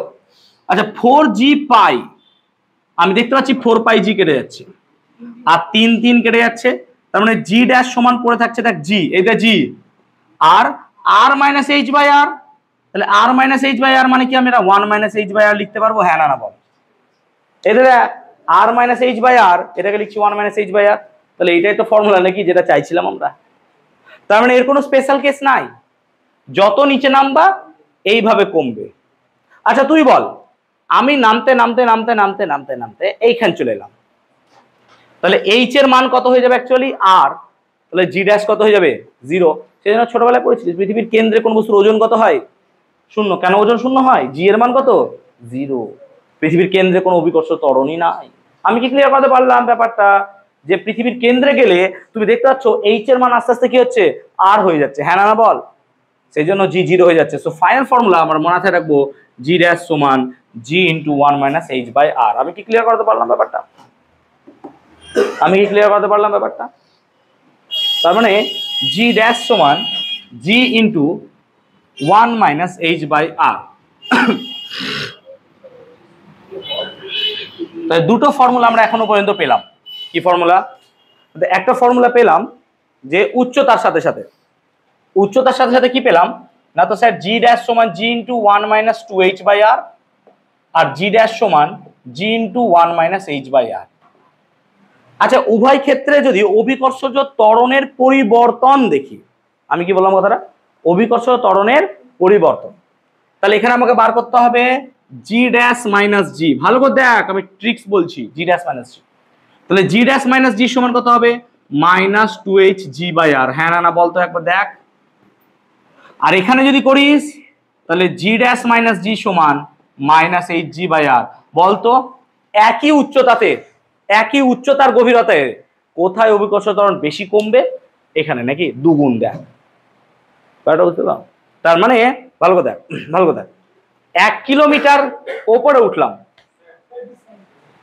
সাইডে টুকছিস, আচ্ছা 1 কিলোমিটার ওপরে উঠলাম বা 1 কিলোমিটার নিচে, আগে ভাব 1 কিলোমিটার নিচে গেলাম, অভিকর্ষ ত্বরণ যে পরিমাণ কমবে উঁচুতে উঠলে তার দ্বিগুণ পরিমাণ কমে যাবে। ব্যাপারটা বুঝতে পারলাম? দেখ, তাই অনেক সময় না এরকম কোশ্চেন দেয়, তুই মুখে মুখে সলভ করতে পারবি। ব্যাপারটা বুঝতে পারলাম? ব্যাপারটা যে নিচে নামছে উপরে, এরকম যদি কম্বিনেশন অফ কোশ্চেন্স দেয় তখন কিন্তু তুমি এইভাবে সলভ করতে পারবে। তো অ্যাকচুয়ালি যে অভিকর্ষ ত্বরণ নিচে নামলে যে পরিমাণ কম হবে, র্যাপিডলি ডিকে করবে ওপরে উঠলে পরে, সেই জন্য অনেক সময় এই কোশ্চেনগুলো দিয়ে দেয়। ঠিক আছে, ব্যাপারটা বুঝতে পারলাম? ব্যাপারটা বুঝতে পারলাম? ওকে, এবার যদি গ্রাফ দেখিস, গ্রাফ ভালো কথা, গ্রাফটা খুব ভালো করে বোঝাচ্ছি, ভালো করে বোঝ। জি এর সাথে এইচ এর গ্রাফ বা দূরত্বের গ্রাফ দেখ, ভালো কথা। এত ক্লিয়ার হয়েছে? এত ক্লিয়ার হয়েছে তো? এত ক্লিয়ার হয়েছে তো? এত ক্লিয়ার হয়েছে? ওকে, টুকানো টুকানো টুকানো দাদা, টুকানো, কথা বলো না। ডিম্পি কটা বাজলো রে?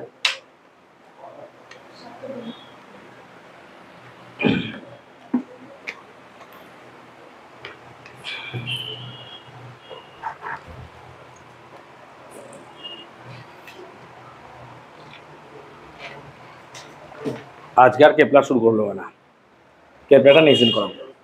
হ্যাঁ, বেশি পড়ায়নি যদি বল। দেখ, ধর আমি পৃথিবীর সেন্টারে বসে আছি, টাকা, আচ্ছা সেন্টারে আছি মানে অ্যাকচুয়ালি আমি ধরছি এইচ এর মান 0, সেখান থেকে শুরু করছি জার্নি। আমি কি বলছি ভালো করে বোঝ, আমি পৃথিবীর সেন্টারে বসে আছি, সেখান থেকে জার্নি শুরু করছি। আচ্ছা, সেখানে গ্র্যাভিটি কত? 0। সেজন্য দেখ এই পয়েন্টটা কেন বলছি 0 0, মানে আমরা সেন্টারে আছি আর গ্র্যাভিটিও কত? 0। এবার বল, আমি যদি আস্তে আস্তে এই দিকে যাই, এইদিকে, তাহলে আমার যেটা মাইনাস ছিল সেটা কি হয়ে যাবে? অ্যাকচুয়ালি অবভিয়াসলি হবে না। কেন বলতো? আমি ওপর থেকে নামছিলাম, গ্র্যাভিটি কম ছিল, আরে ভাই নিচ থেকে ওপরে যাচ্ছি, গ্র্যাভিটি কি হবে? ক্লিয়ার কথাটা? একটু ইমাজিনেশন পাওয়ারকে বাড়াও, যে আমি গভীরের কথা বলছি, আমি ভূপৃষ্ঠ থেকে গভীরে যাচ্ছিলাম, গ্র্যাভিটি কমছে, আরে ভাই নিচ থেকে উপরে উঠবো, গ্র্যাভিটি বাড়বে। তার মানে এখান থেকে এদিকে যাচ্ছি, বাড়বে। কেমন ভাবে বাড়বে? দেখ লিনিয়ারলি বাড়বে, জি ড্যাশ সমান জি ইনটু জি এইচ বার আর। মানে কি? মানে কি ভালো করে দেখ, মানে কি ভালো করে দেখ, এটা যদি ভাঙি, এটা যদি ভাঙি তাহলে কি হবে? দেখ জি ড্যাশ সমান জি মাইনাস, সরি প্লাস, কেন প্লাস বলছি, কেন প্লাস বলছি? ওপরে উঠছি, এইচ জি বাই আর। আচ্ছা, এটা ওয়াই সমান এম এক্স প্লাস সি এর মতো দাঁড়াচ্ছে না? যেখানে এটা কি হবে? এটা সি নাকি? ব্যাপারটা বুঝতে পারছি? Y equal to M X plus C. এবার এই জি এর মান কত? 0। এখনই দেখলাম জি এর মান কত? 0। তাহলে Y equal to M X, Y equal to M X মানে কোথা থেকে শুরু হবে? আমি কি বোঝাতে পারলাম ব্যাপারটা? ক্লিয়ার হয়েছে? আমি অনেক জিনিস শর্ট করে বোঝানোর চেষ্টা করি তোমাদেরকে। কেন? কারণ শর্ট করে বোঝো, আমার স্যার ওইভাবে আমাকে বোঝায়নি কোনোদিনও, আমি বোঝানোর চেষ্টা করছি। ভালো করে ভাব, চেষ্টা কর বোঝার। আমি জানি না তোরা কবে কি বুঝবি, দেখ অবভিয়াসলি সেই দিনটারই অপেক্ষায় বেঁচে থাকলে পরে হইলো আমি, কতদিনে বেঁচে থাকলে হলো আমি। ওকে, আচ্ছা এইটা দেখ, আচ্ছা মাইনাস আছে কেন? নামছি বলে। আপনি যদি ওপরে উঠি কি হবে ভাই? প্লাস, এটুকু তো বুঝিস। ওকে, আমি সেন্টার থেকে ওপরে উঠছি, তার মানে জি ড্যাশ সমান, দেখ ভাঙছি, জি প্লাস লিখছি, কেন প্লাস লিখছি? ওপরে উঠছি বলে, এইচ জি বাই আর। ঠিক তো? এরকম লজিক দেখ, এরকম লজিক দেখ। এবার অ্যাকচুয়ালি জি কে তুই যদি কনস্ট্যান্ট ধরিস তাহলে এটা C R G by r এটা এম। ঠিক আছে, এবার আমি এইটার কথা বলছি, নট দিস জি, আমি এই জিটার কথা বলছি। আমি যে এই জিটার কথা বলি, এটাকে ধরো সি 0, তো এইটা জিটা নয়, তাহলে জি বাই আর মানে অ্যাকচুয়ালি এটা দেখতে কেমন লাগছে? আমি এটা কম্পেয়ার করতে চাইছি, কেমন লাগছে? Y equal to M X এর মতো, Y equal to M X এর মতো। তাহলে Y equal to M X এর মতো যদি হওয়ার চেষ্টা করে তাহলে ওর গ্রাফটা কেমন হওয়া উচিত? এইভাবে হতে হতে এত দূর পর্যন্ত এলো। মানে কি? আমি যত আস্তে আস্তে টুক টুক টুক করে উপরে উঠলাম, উঠতে উঠলাম, আমি এত দূর পর্যন্ত এলাম। এত দূরে এলাম যখন, তখন ভূপৃষ্ঠ, এই ভূপৃষ্ঠে গ্র্যাভিটির মান কত পেলাম? 9.8 অবভিয়াসলি। এবার আমি আরো উপরে উঠছি, এবার গ্র্যাভিটি কি আস্তে আস্তে কমবে। কেমন ভাবে কমবে? র্যাপিডলি কমবে, -2h/r র্যাপিডলি কমবে। যখন র্যাপিডলি কমবে লাইক দিস, হ্যাঁ না বল, গ্রাফটা এইভাবে এঁকেছিলাম, ভেবে দেখ। তার মানে অ্যাকচুয়ালি এইটা হচ্ছে আমার ভূপৃষ্ঠ, হ্যাঁ না বল, এটা হচ্ছে ভূপৃষ্ঠ। তাহলে এইভাবে র্যাপিডলি কমে যাবে, এটা হচ্ছে বাইরে আর এটা কি ভেতরে। তাহলে এটা পৃথিবীর ভেতরে, এটা পৃথিবীর বাইরে, আর র্যাপিডলি ডিকে করবে এইভাবে। আমি কি বলতে পারলাম? চল লাস্ট আর একটা টপিক দেখো কি হয়েছে। চুপ করো প্লিজ।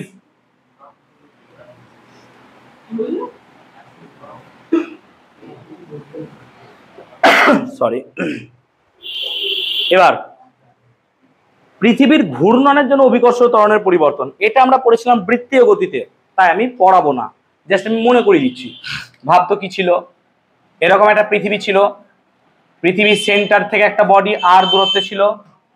আমরা বলেছিলাম কি যে এই বডিটা এভাবে রোটেট করছে, মনে করে দেখো।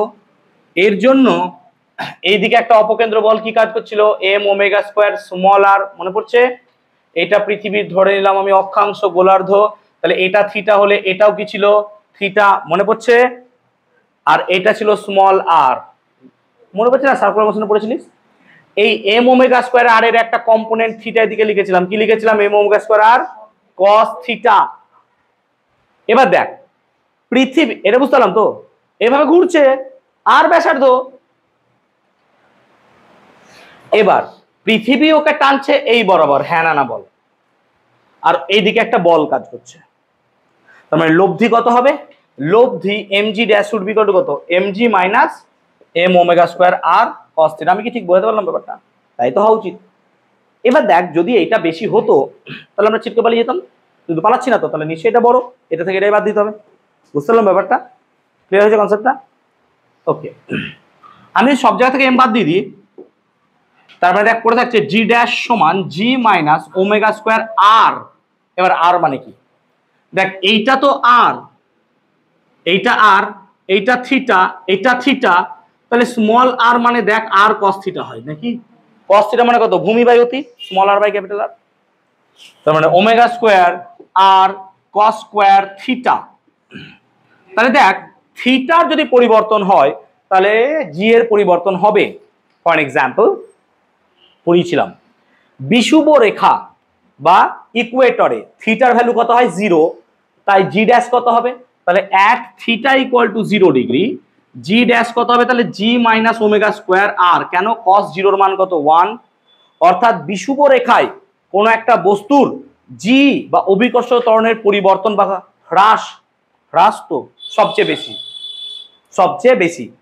তার মানে ইকুয়েটারে কোনো একটা বস্তুর ওজন সবচেয়ে বেশি কম পাওয়া যাবে, হ্যাঁ না বলো?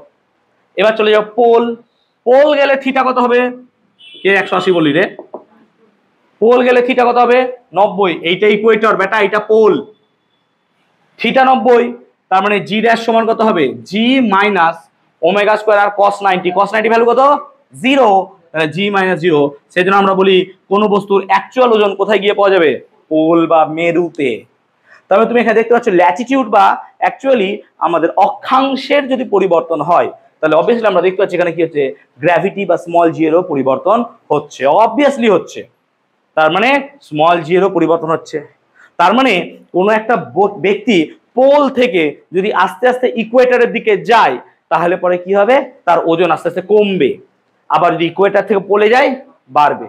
তাহলে আমি যদি একটা কোয়েশ্চেন করি যে একটা ব্যক্তি ইকুয়েটরে কোনো বস্তু কিনছে, যে পোলে গিয়ে বিক্রি করছে, তাহলে লাভ হবে না ক্ষতি হবে? বাইরে গিয়ে ভাববি যে একটা না নয়, ভালো কোশ্চেন, WBCS এসেছিল একবার এই কোশ্চেনটা, ঠিক আছে? যে একটা ব্যক্তি ইকুয়েটারে কোনো কিছু কিনছে, কিনে নিয়ে গিয়ে পোল মেরুতে গিয়ে বিক্রি করছে, দেখো জি এর তো পরিবর্তন হবে অবভিয়াসলি, হ্যাঁ ঠিক আছে, হ্যাঁ ক্ষতি হবে অবভিয়াসলি। ঠিক আছে, তো ও বলে যাচ্ছে কারণ ওকে ওজন বেশি দিতে হচ্ছে জি এর মানের জন্য, তাই না? ওজনের কথা বলছি আমি, মাস নয়। ওজনের কথা বলছি, মাস নয়। ওজন মানে কি? স্প্রিং ব্যালেন্সে যেটা মাপছি আমরা, ফোর্স, নট মাস। মাস কি হবে? সেম। অর্থাৎ 5 কেজি রুই এখানে গেল ওখানে গেল 5 কেজি রুই 5 কেজি রুই হবে, কারণ বাটখারা তো 2 দিকে। আমি জি ড্যাশ নিয়ে ফোর্সের কথা বলছি, স্প্রিং ব্যালেন্স দিয়ে যেটা মাপছি আমরা, ফোর্স অ্যাকচুয়ালি, নট ভরের কথা বলছি না, ভারের কথা, ওজনের কথা বলছি, ঠিক আছে? তাহলে চেঞ্জ হবে। ওকে, আচ্ছা কেপলার তাহলে নেক্সট দিনই ধরবো আমরা। দেখো আমি প্রথম থেকে গ্র্যাভিটেশনের কেপলারের আগে পর্যন্ত সব পড়িয়ে দিয়েছি, তোমরা বাড়িতে গিয়ে দেখবে। আমি বারবার বলছি চ্যাপ্টার শেষ হলে আমি সব এক্সাম্পল দেখব, যেদিন চ্যাপ্টার শেষ পরের দিন। তাই যতদূর পড়িয়েছি তোমাদের একটা রিকোয়েস্ট, এক্সাম্পল কিন্তু দেখতে থাকো, এক্সাম্পল করতে থাকো খাতায়। আমি কিন্তু খাতা চেক করবো, যেমন 10-এ করতাম, মনে পড়ছে? এক্স্যাক্টলি সেম, সব এক্সাম্পল করতে হবে। সেট 1 আমি করাবো, অসুবিধা নেই, সেট 1টা আমি করাবো, এক্সাম্পল তোমরা করতে থাকো, ঠিক আছে? চলো।